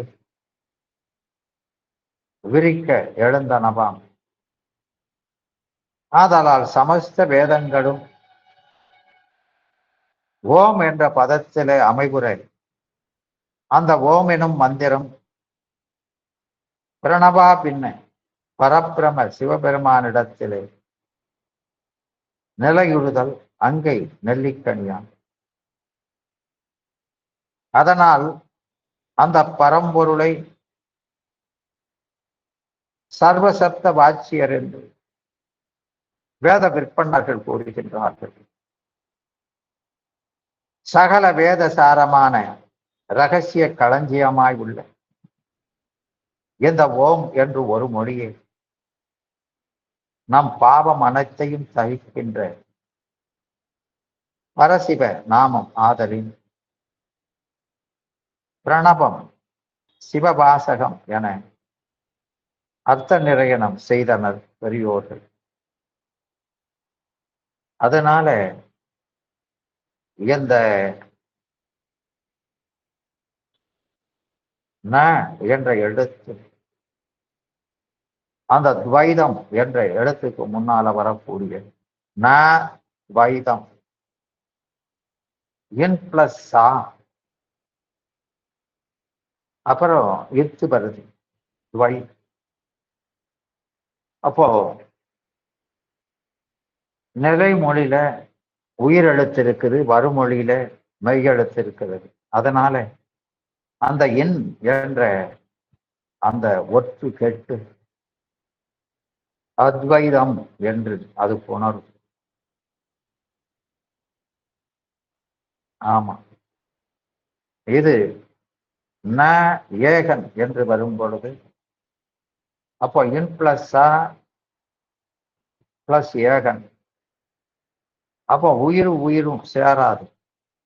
அதனால அந்த இன் என்ற மெய் இந்த ரெண்டுக்கும் நடுவுல வந்து அன் ஏகன் என்று புணரும். இதுதான் அந்த புணர்ச்சி விதி. அதுல இந்த ந என்ற எழுத்து 6 வகையாக மறுக்கும்னு பார்த்தோம். அந்த ந என்ற எதிர்மறைக்கு 6 வகையாக பொருள் கூறுகின்றனர். அவை முதல்ல சத் சாது விஷயம், இதன் பொருள் அண்மை பொருள், அதற்கு ஒப்பான பொருள் என்பது. அப்போ இதுக்கு உதாரணம் அனசுபம் என்பது. அசுபம்னா குதிரை, இது ந அஸ்வம். இந்த ந முன்பின்னாக மாறி நின்று அனஸ்வம் என வந்தது. இதில் வந்த ந என்ற அந்த எதிர்மறை அஸ்வம் என்பதன் பொருளை மறுத்து அசுபத்திற்கு ஒப்பான பெரிதொரு பொருள் அது கோவேரி கழுதை என்பதை உணர்த்தியது. அப்பிராமணன் என்பதும் இதுபோல அண்மை பொருள் உணர்த்துவதுதான். ந பிராமணன் என்பது அப்பிராமணன். பிராமணத்தன்மை இல்லாதிருந்தும் பிராமணன் போல யக்ஞோபீடம் முதலிய தரித்துள்ளான் என்பது அதற்கு பொருள். இது முதல்ல சொல்லக்கூடிய அண்மை பொருள். இரண்டாவது இந்த நேத்துபிதம் என்பது இன்மை பொருள் குறிக்கும். அது தத் அபாவம். இதன் பொருள் அதன் இன்மை என்பது. அதுக்கு உதாரணமாக அந்த அசுத்தம், ந சுத்தம் அசுத்தம், அது சுத்தமின்மை. அமலம், ந மலம், இதில் அந்த எண் கேட்டு ஆ மட்டும் நின்று அமலம் என வரும். மலம் என்பதன் பொருளை மறுத்து மலம் இன்மையினை இது உணர்த்தியது. அசிரிங்கன் என்று சொன்னால் அசிரிங்கன் கொம்பு இல்லாதவன் மனிதன் என்பதை காட்டுவன். இதெல்லாம் எண்மை பொருள் குறித்து வருவது. அப்புறம் இந்த எண்மை பொருள் கொண்டவர் தான் சங்கரரும் ராமானுஜர். அது அல்லாத அந்த வல்லபன் போன்றவர்களும் அதுதான் கொண்டாங்க பார்ப்போம். அப்புறம் இந்த ந என்பது தத் அந்நியத்துவம் என்பது. இதன் பொருள் அதற்கு வேறானது. அது அண்மையும் அல்ல விரோதமும் அல்ல, இரண்டுக்கும் வேறானது. அதற்கு உதாரணம் ஆகாச அனகாச. அனகாசம் என்றால் அது பூதியை குறிக்கும். அப்போ இங்க சாது விஷயம் என்பது அது வேறான பொருள் தான். ஆனா அது அண்மை பொருளை சொல்வது. அந்நியத்துவம் என்பதும் வேறான பொருள் தான் என்றாலும் இது ஒப்புமை, அது ஒப்புமை உடைய பொருளை குறிக்கும். இது ஒப்புமை இல்லாத பொருளை உணர்த்தும். அதனால அது வேற இது வேற. அதனால சத் அல்பதா என்பது அது உள்ளதன் குறைவு. உதாரணமாக அனுதரா கன்யா என்பது. ந உதரா என்பது அனுதரா என வரும். உதரம்னா வயிறு, கன்யானா கன்னிப்பை. இங்க வயிறு இல்லை என்று பொருள் இல்லை.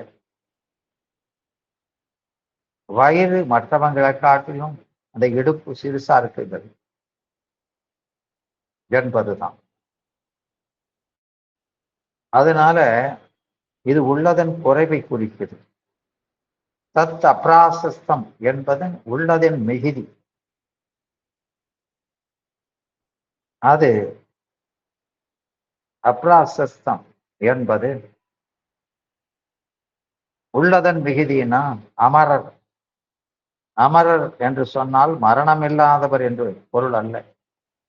நம்மை காட்டிலும் அதிக ஆயுள் உடையவர் என்பது பொருள். ஆக இப்படி இந்த 6 விதத்துல இந்த நங்கிறது மறுக்கு. மெய்கண்டார் தமது அத்துவித கொள்கையை தமது சிவஞான போதம் என்ற நூலில் 2ஆம் சூத்திரத்துல தொடங்கி அத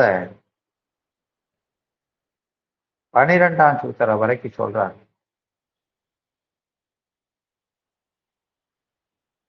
மெய்கண்டார் சிவம் ஆன்மாக்களின் பொருட்டு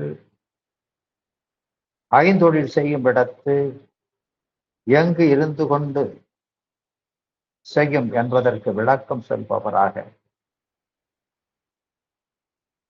அவையேயாய் தானேயாய் இருந்து செய்யும் என்கிறார். இதனை அவர் இரட்டிற மொழிந்து கொண்டு அவையேயாக இருந்து எனவும் தானேயாக இருந்து எனவும் அவையே தானேயாக இருந்து எனவும் 3 வகையாக இருந்து செய்யும் என பொருள் கொள்ளுதல் வேண்டும்.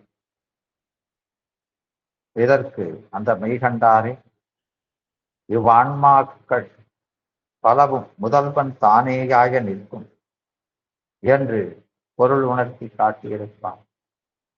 எனவே முதல்வன் இவ்வான்மாக்கள் பலவுமாய் தானுமாய் இவ்வான்மாக்கள் பலவும் தானுமாய் என்று அதற்கு அந்த 2ஆம் நூற்பா முதல் அதிகரணத்துக்கு ஏதுவாக சொல்லுவார்.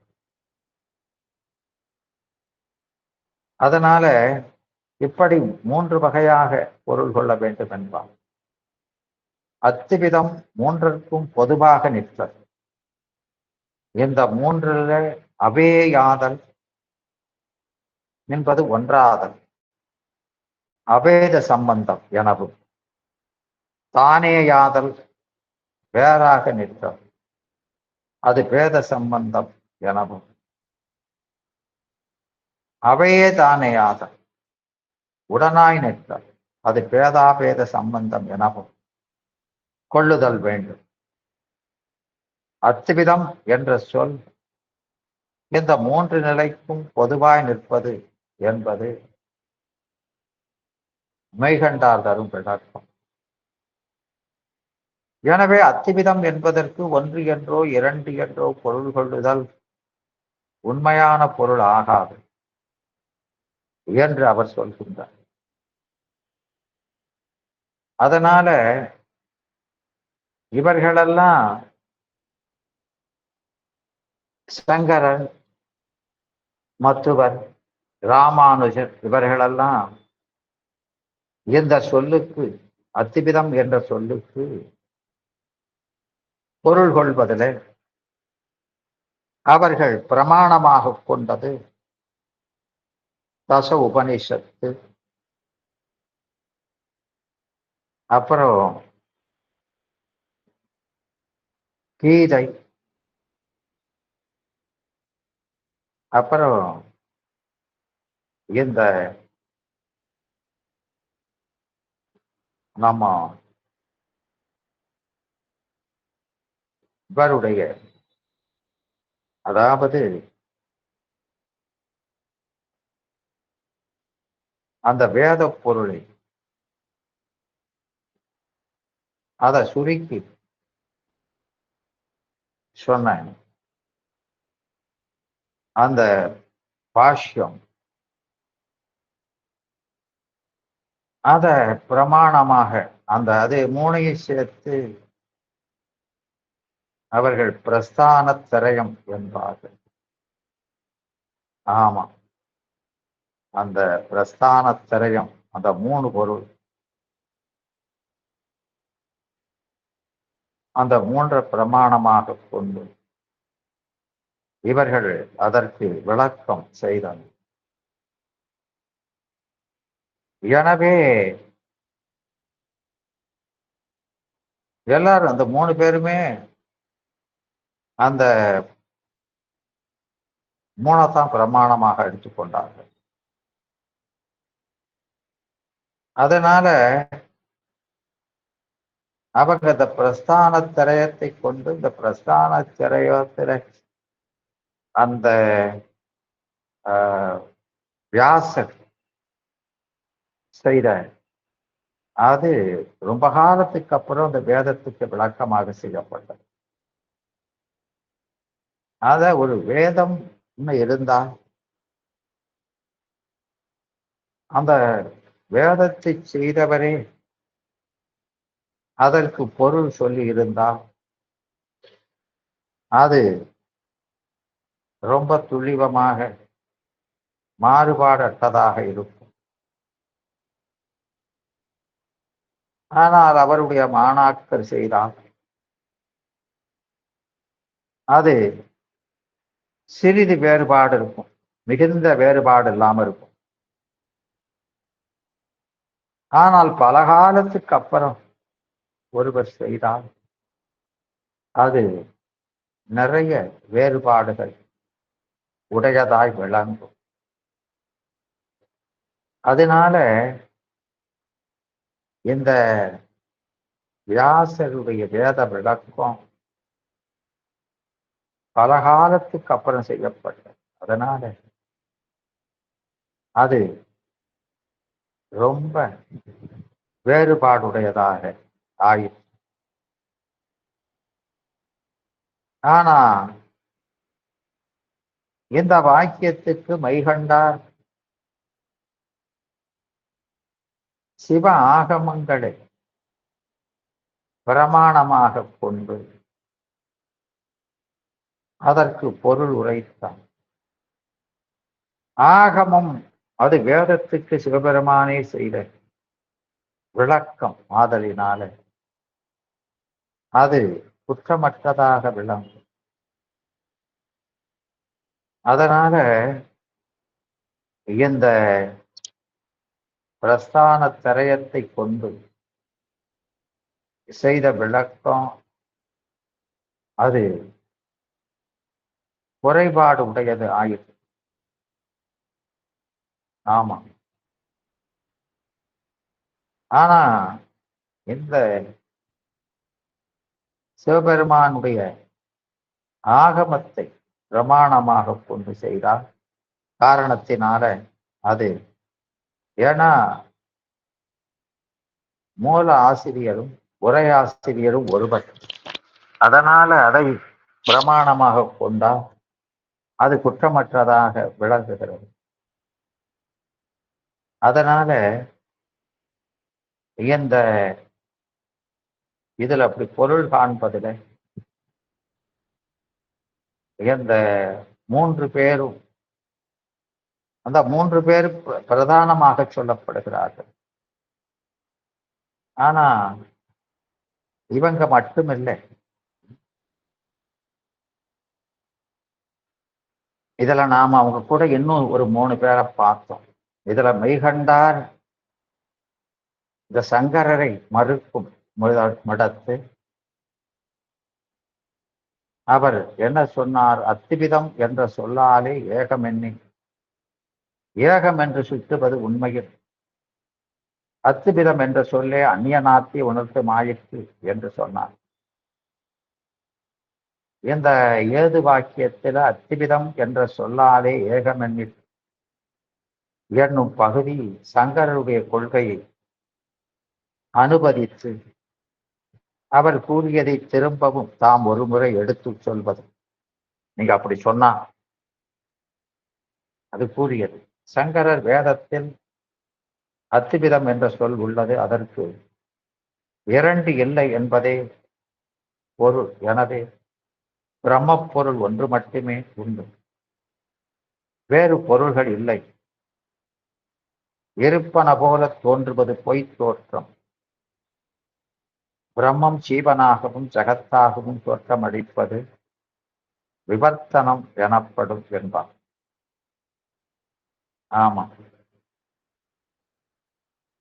இத அவர் மறுக்கிறார். ஏகம் என்று சுட்டுவது உண்மையில் என்னும் பகுதி சங்கரர் கொள்கையை மெய்கண்டார் யுக்தியால மறுத்துரைத்த பகுதி. பிரம்மம் ஏகம் என்று பிரம்மப்பொருள் தன்னைத்தானே கூறிக்கொண்டிருக்குமா? பிரம்மத்தை அறிந்து பிரம்மம் ஏகம் என்று கூறுவதன் அந்த கூறுபவன் அந்த பிரம்மத்தின் வேறான பொருளாக இருக்க வேண்டும். ஆதலின் பிரம்மப்பொருள் ஒன்று மட்டுமே உள்ளது, வேறு பொருள் இல்லை என்பது பொருந்தாது என மகள். அதை சொன்னவனும் இருக்கணும், இல்லைன்னா சொல்லப்பட்டவனும் ஆக 2 பேர் இருக்கணும் என்று சொல் இயல்பினாலே மறுக்க. பொருந்து முறையால மறுக்கிறது சொல் இயல்பினாலே.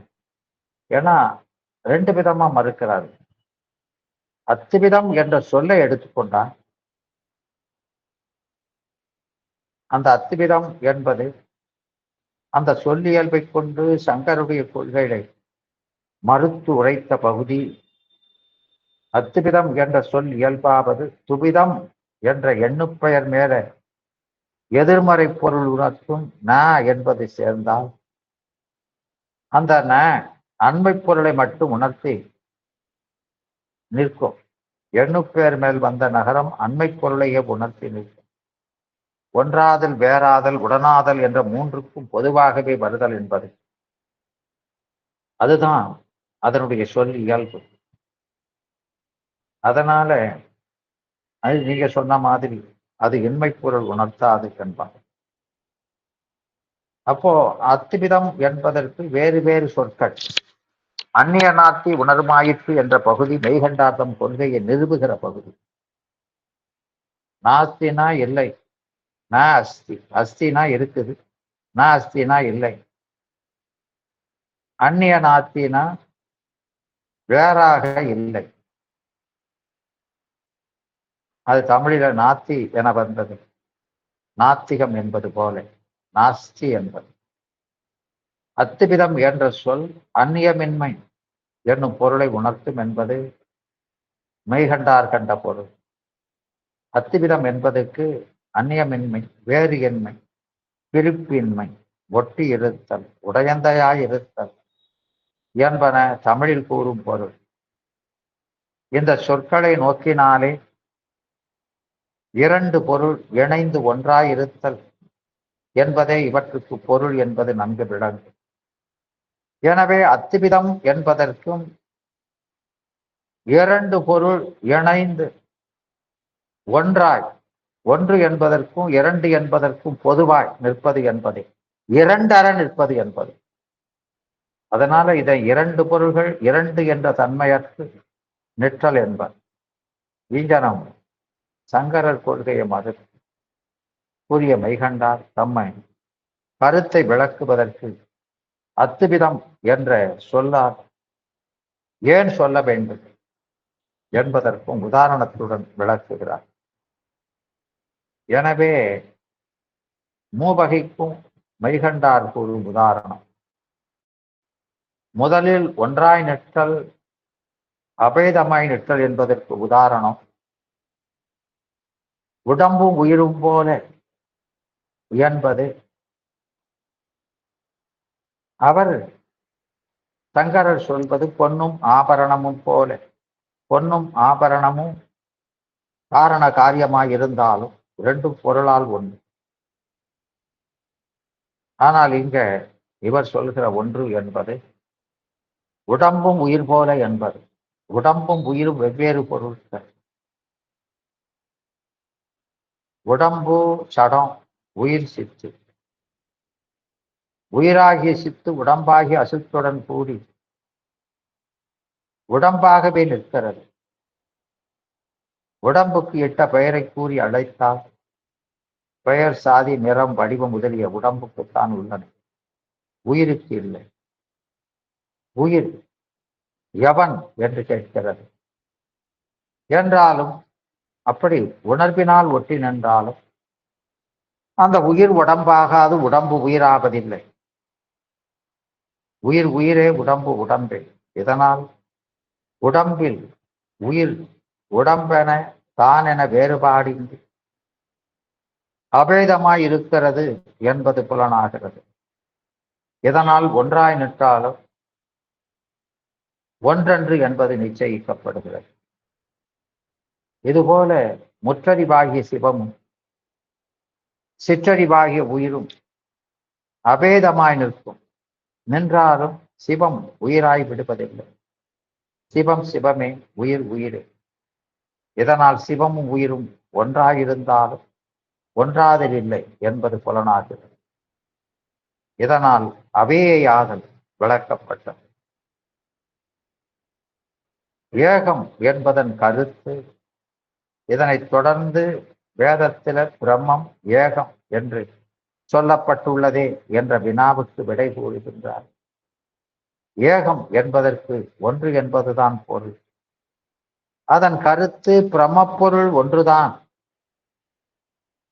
2, 3 பிரமப்பொருள் இல்லை என்பது மெய்கண்டார் கூறுகிற விடை. இதனால் பிரமப்பொருள் ஒன்று மட்டுமே, வேறு பொருள் இல்லை என்று சங்கரர் கூறும் அந்த கருத்து மறுக்கப்பட்டுள்ளது.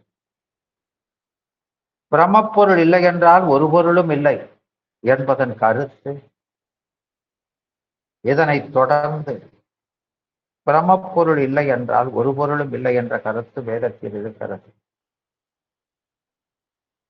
சராசராதி ஐந்தூணாம் சிவைக பிராண உச்சதே தம்பினா ந பிரவிருத்தி சியாத் அஷரணாம் அகராவத் என்ற சிவஞான போத வசனங்க அலங்கார தீபம் மேற்கொள் என்பதற்கு மெய்கண்டார் விளக்கம் கூறுகிறார்.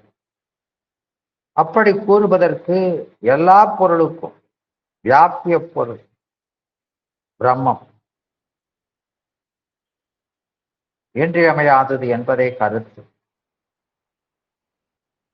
அப்ப எல்லா பொருளும் அவனிடத்துல வியாபியமாய் இருக்குது. அவன் எல்லாத்தையும் வியாபித்துக் கொண்டு இருக்கிறான். அப்போ அவனுக்குள்ள எல்லாம் அடங்கி இருக்குது என்பது கருத்து. அப்போ அகரம் ஏனைய உயிரெழுத்துக்களுக்கு பிராணனாக இருக்கிறது. அதனால்தான் ஏனைய எழுத்துக்கள் இயங்குகின்றன. அதனால் அகரம் இல்லை என்றால் ஏனைய எழுத்துக்கள் இல்லை என்று கூறப்படும். இங்கனம் கூறப்படுவதால் அகர எழுத்து மட்டுமே உண்டு, வேறு எழுத்துக்கள் இல்லை என்று கூற முடியாது அல்லவா என்று மெய்கண்டார் தம் கருத்துக்கு விளக்கமும் கூறுகிறார். இதனால் தானேயாதல் விளக்கப்பட்டது. அதனால அது வேற ஆயினும், அது வேற பொருளாய் இருந்தாலும் வேறென்று என்பது நிச்சயம் செய்யப்பட்டது. அதனால அத்துவிதம் என்ற சொல்லால் ஏன் கூற வேண்டும் என்று சொன்னால், அங்க நம் இரண்டு பொருளும் இணைந்திருக்கும் என்றால் இரண்டு என்று சொல்லிவிடலாமே, ஏன் அத்துவிதம் என்று சொல்லுதல் வேண்டும் என்பதற்கும் மெய்கண்டார் விளக்கம் கூறுகிறார். பண்ணில் ஓசை பிரிப்பின்றி எங்கும் கலந்திருக்கிறது. பண் என்பது குனி, ஓசை என்பது குணம். பழத்தில் சுவை கலந்திருக்கிறது. பழம், குனி, சுவை, குணம் இவற்றைப் போல சிவம் தன்னில் வியாபியமான ஆன்மாவில் கலந்திருக்கிறது. இப்படி கலந்திருப்பதால் இரண்டென்று சொல்லுதலும் பொருந்தாது, ஒன்றென்று சொல்லுதலும் பொருந்தாது. எனவேதான் பொதுவான அத்துவிதம் என்று சொல்லப்பட்டது என்பதை மெய்கண்டார் கூறும் விளக்கம். இதனால் உடனாயிருந்தும் உடனாகாமை விளக்கப்பட்டது. இதனால் பேதாபேதம் என்பது நிச்சயிக்கப்பட்டது. இது அவையே தானேயாதல் என்பதற்கு காட்டப்பட்ட உதாரணம். இதற்கு சிறந்த உதாரணம் கண்ணொழியும் ஆன்மபோதமும் போல் என்பது. அது 11ஆம் சூத்திரத்துல சொல்லப்பட்டிருக்கிறது. மூன்றிற்கும் ஒரே உதாரணம். இங்கனம் அவையை ஆதலுக்கும் அவையை ஆதலுக்கு அவங்க சொன்ன அந்த பொன்னும் பொருளும் போல, பொன்னும் ஆபரணமும் போல என்ற அந்த உருவம் பொருந்தாது என்று சொல்லி, அந்த அவையை ஆதலுக்கு உடல் உயிர் போல் என்றும், தானே ஆதலுக்கு அவர்கள் சொன்ன அந்த இருள் வழிபோல் வேதம் சொல்லாது. அவர்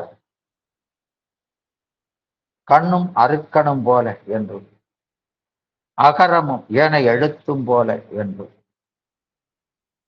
அவையே தானே ஆதலுக்கு அவர்கள் அந்த ராமானுஜர் சொன்னது போல சொல்லும் பொருளும் என்று சொல்லாது பண்ணையும் ஓசையும் போல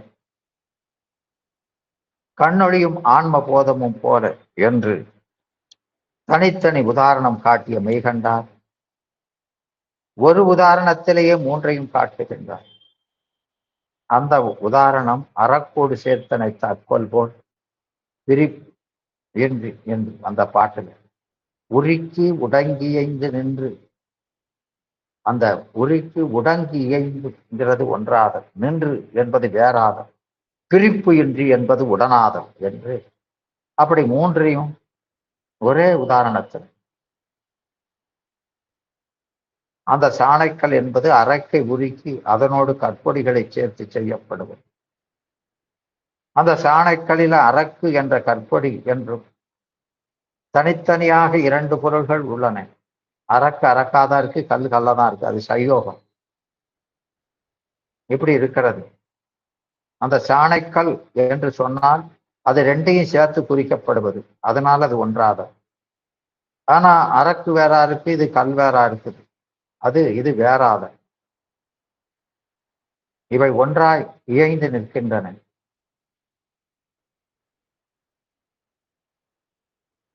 இது எவ்வகையிலும் பிரிப்பின்றி நிற்கலாம். அந்த காணக்கல்லு வேலை செய்யும் போது அது ஒரு இரும்பை நாம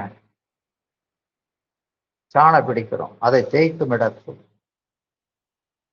அது கல் தேய்த்ததா அல்லது அரக்கு தேய்த்ததா என்று சொல்ல முடியாதபடி இரண்டும் உடனாய் நிற்கிறது. இப்படி அந்த அனுபவத்தின் போது நாம உடனாய் நிற்கிறோம் இறைவனோடு. இவ்வாறு மூன்று நிலைகளும் ஒரே உதாரணத்துல வைத்து காட்டினான். சங்க இலக்கியத்தில இந்த உதாரணம் கணவனும் மனைவியும் உடம்பால் இருவராயிருந்தும் உள்ளத்து உணர்வினால் பிரிப்பின்றி இயைந்து ஒருவராயிருப்பதற்கு உராணம் காட்டப்பட்டுள்ளது. சிறுகாரோடன் பயனோடு சேர்த்திய கல்போல் பிரியலம் என்று அகநானூறு சொல்லும். காரோடன் சாணை பிடிப்பவன், பயன் என்பது பிசின் அரக்கு, பயனோடு சேர்த்திய கல் அது சாணைக்கல். உயிர்களும் இப்படி மூவகையாய் நிற்குமா? இந்த சிவம் மட்டும் நிற்குமா? அந்த சிவம் மட்டும் உலகாகவும் தானேயாகவும் சிலர் தம்மை அவ்வாறு யானே உலகலாம் ஆயினேன் என்று கூறிக்கொள்கிறார் என்ற செய்திகள் உள்ளனவே என்பதற்கு மெய்கண்டார் தரும் விளக்கம் தருகிறார். ஆன்மா எப்போதும் அவ்வாறு நிற்பதில்லை. ஏன்னா அது சார்ந்ததன் வண்ணமாத்தான் நிற்கும். அது அது தானேயாக இருக்காது. எனினும் சிவகம் பாவனை கைவரப்பட்டு சிவமாக நிற்கின்ற போது அவ்வாறு கூறிக்கொள்வதாக வாமதேவ முனிவர் முதலியோரை பற்றி நூல்களில் செய்திகள் இடம்பெற்றுள்ளன.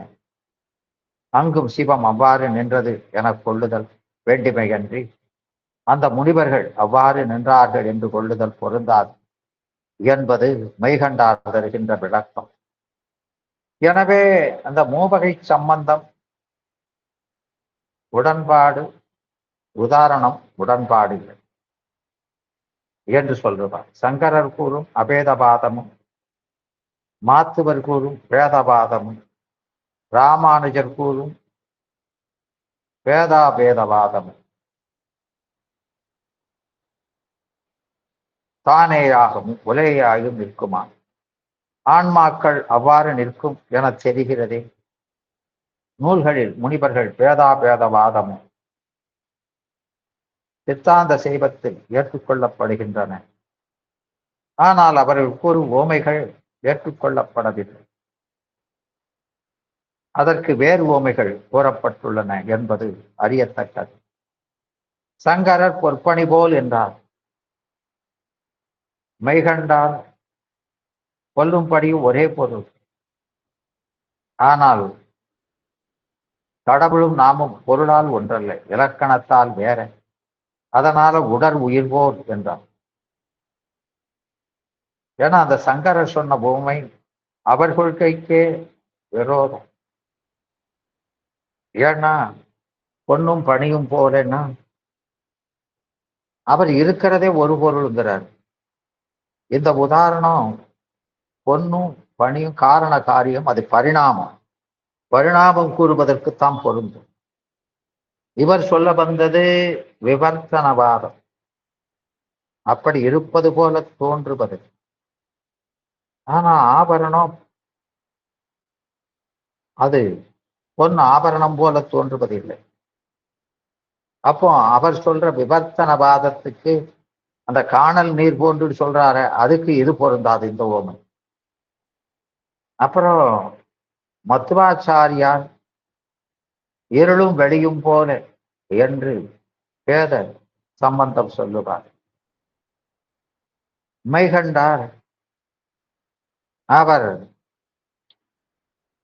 அந்த இருளும் வெளியும் போலன்னு சொல்லாம கண்ணும் அருக்கணும் போல என்பார். அகரமும் ஏனை உயிர் போல என்பார். இந்த ஓமினை அந்த மனவாசகன் கடந்தார். அதாவது உண்மை விளக்க நூல்ல சொல்றாரு. உமாபதி சிவம் அதை சிவப்பிரகாசம் 7ல சொல்றாரு. ராமானுஜர் அவர் பேதாபேதம் சொற்பொருள் போல் என்றார். ஆனா இங்க மெய்கண்டார் அந்த சொற்பொருள் போல் என்பது தாதான்மிய சம்பந்தம். ஆனா இங்க சிவமும் உயிரும் தாதான்மிய சம்பந்தம் உடையதல்ல. அதனால கண்ணொளியும் ஆன்ம போதமும் போல என்றார். இதை மெய்கண்டார் தமது சிவஞான போதம் வருணதான சூத்திரத்திலே காணும் கண்ணுக்கு காட்டுபுலம் போல காண உள்ளத்தை கண்டு காட்டலின் என்று கூறி அந்த முக்தி நிலையை விளக்கியுள்ளார். இதுவே அந்த அனுபவிக்கும் போது உடனாதல் என்பதை சிவானுபவத்தில் வச்சு உணர்த்தி வைக்கின்றார். இதுதான் அந்த பேதாபேதத்துக்கு சிறந்த போமை என்று சிவஞான முனிவர் மாபாடியத்தில் எழுதியிருக்கிறார். ஏன்னா இத 12ஆம் நூற்பதுல அது இது அந்த ஒளிபதிகரணத்துல அதுல அந்த 3 பேர் சொன்னதையும் சொல்லி அதை மறுக்கிறார். அது இது என்றது அதுவல்லான் கண்டாருக்கு, அது இது என்றதையும் அல்ல. பொது அதனில் அத்திவிதமாத அகண்டதும் தெய்வமே அத்திவித அன்பின் தொழு என்று இறைவனை எப்படி தொழணுங்கிறத அதை விளக்கும் இடத்து. அப்போ அந்த அத்திவித உணர்வு நிகழ்கிற இடத்துல தொழணும். வேத உணர்வு விளைகின்ற இடத்துல தொழக்கூடாது என்று அதை விளக்கும் இடத்து. அது இது என்றது என்று சொல்லு. அதுவும் இதுவும் என்று சொல்வது. அந்த அது இது என்பது அதுவும் இதுவும் என்று அங்க பேதம் சொல்லு. அது இது என்பதை அதுவே இது என்ற அபேதம் பொருள் கொண்டு அது சங்கரரை மறுக்கும் விதமாகும்.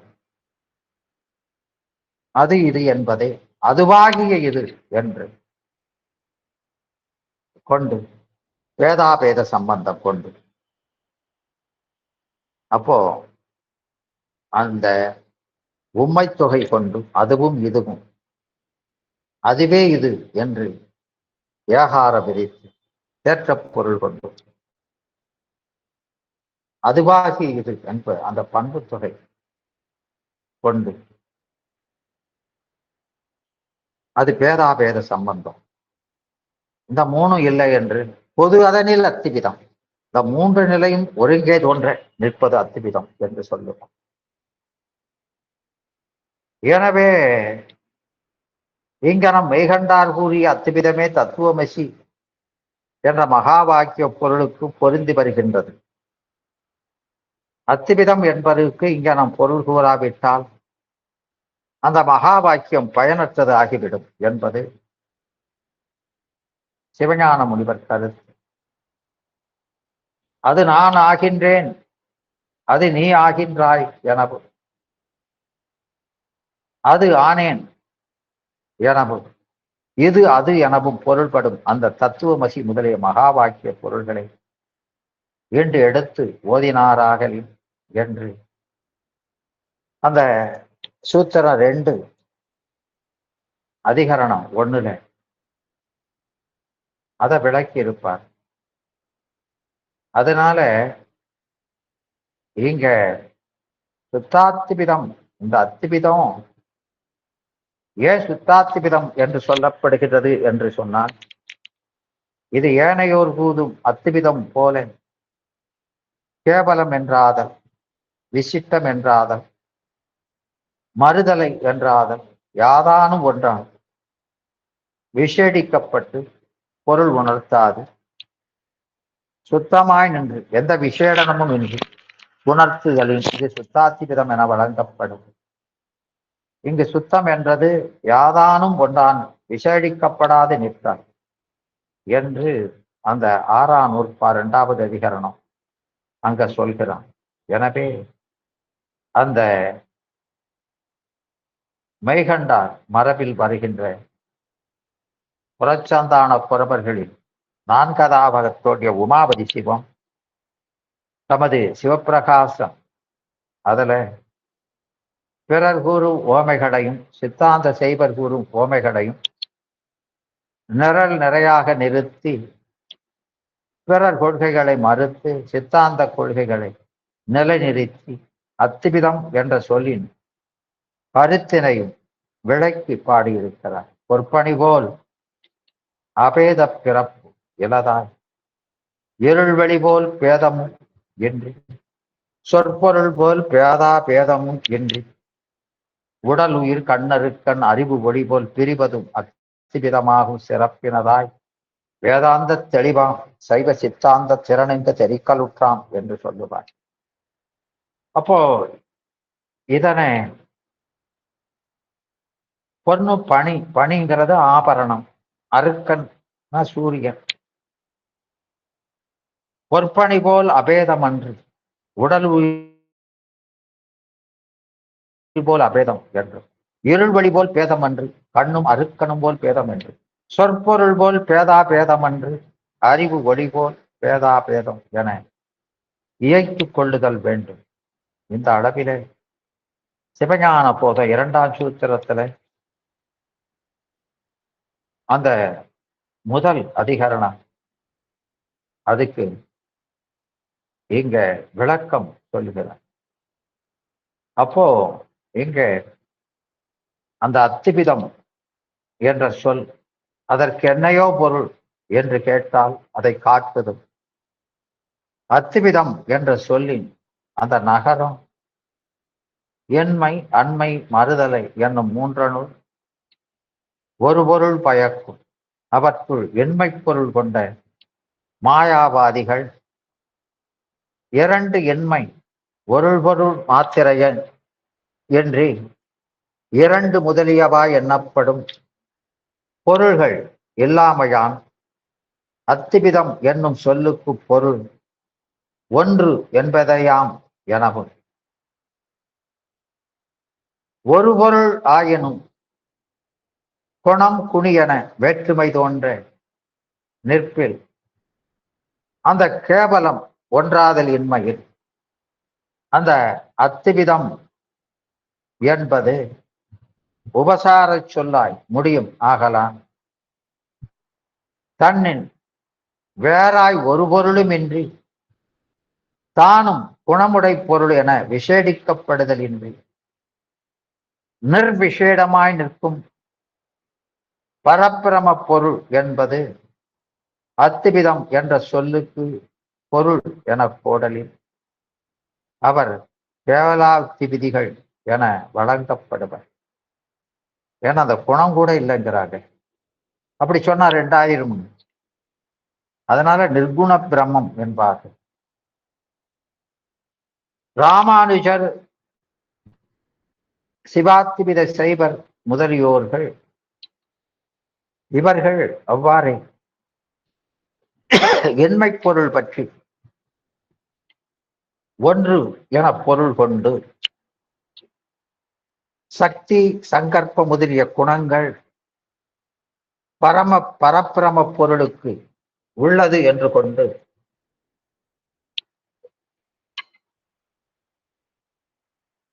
உபனிஷத்துக்களில் கூறப்படுதலால அவை செயற்கை குணம் என்பதற்கு ஓர் இயல்பு என்மையால் பசு பாசங்களது உண்மையும் உபனிஷத்துக்கள்ல ஓதப்படுதலாலும் அவற்றோடு முரணி சங்கரர் சொல்வது போல கேவலாத்திவிதம் என்று கொள்ளுதல் பொருள் கோடல் பொருந்தாமையில்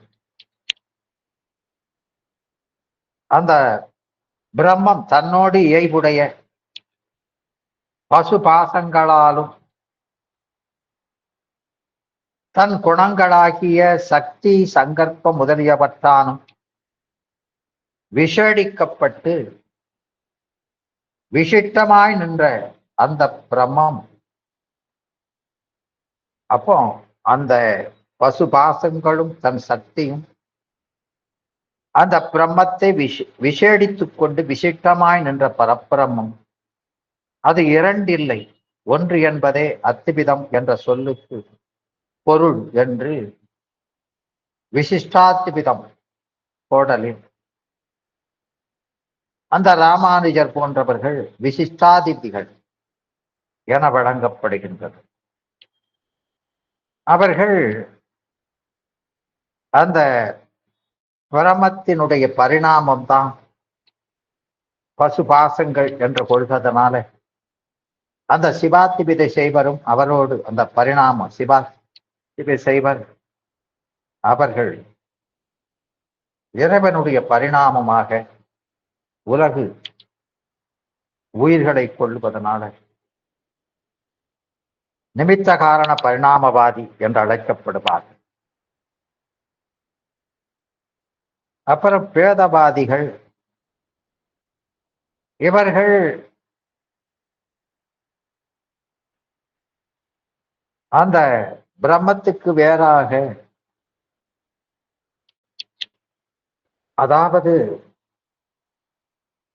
அந்த பரத்துக்கு வேறாக ஜகத்தும் ஜீவனும் உண்டு என்றாலும் அவைகளெல்லாம் மறுதலை பொருள்கள் என்று கொண்டார்கள். ஆக இப்படி அந்த ஒரு சொல்லுக்கு இவர்களெல்லாம் வேற்றுமைப்பட கொண்டார்கள். இத நமக்கு சிவஞான பாடியம் 2வது நூற்பாவிலும் 6வது நூற்பாவிலும் 10வது நூற்பா 11, 12 ஆகிய இடங்களிலே இந்த விளக்கத்தை சிவஞான முனிவர் கூறியிருக்கிறார். அதையெல்லாம் நாம வருகிற வகுப்பிலே தொடர்ந்து சிந்திக்கலாம் என்று சொல்லி இதுவரை பொறுமையாக இருந்து இந்த செய்திகளை செவிமடுத்த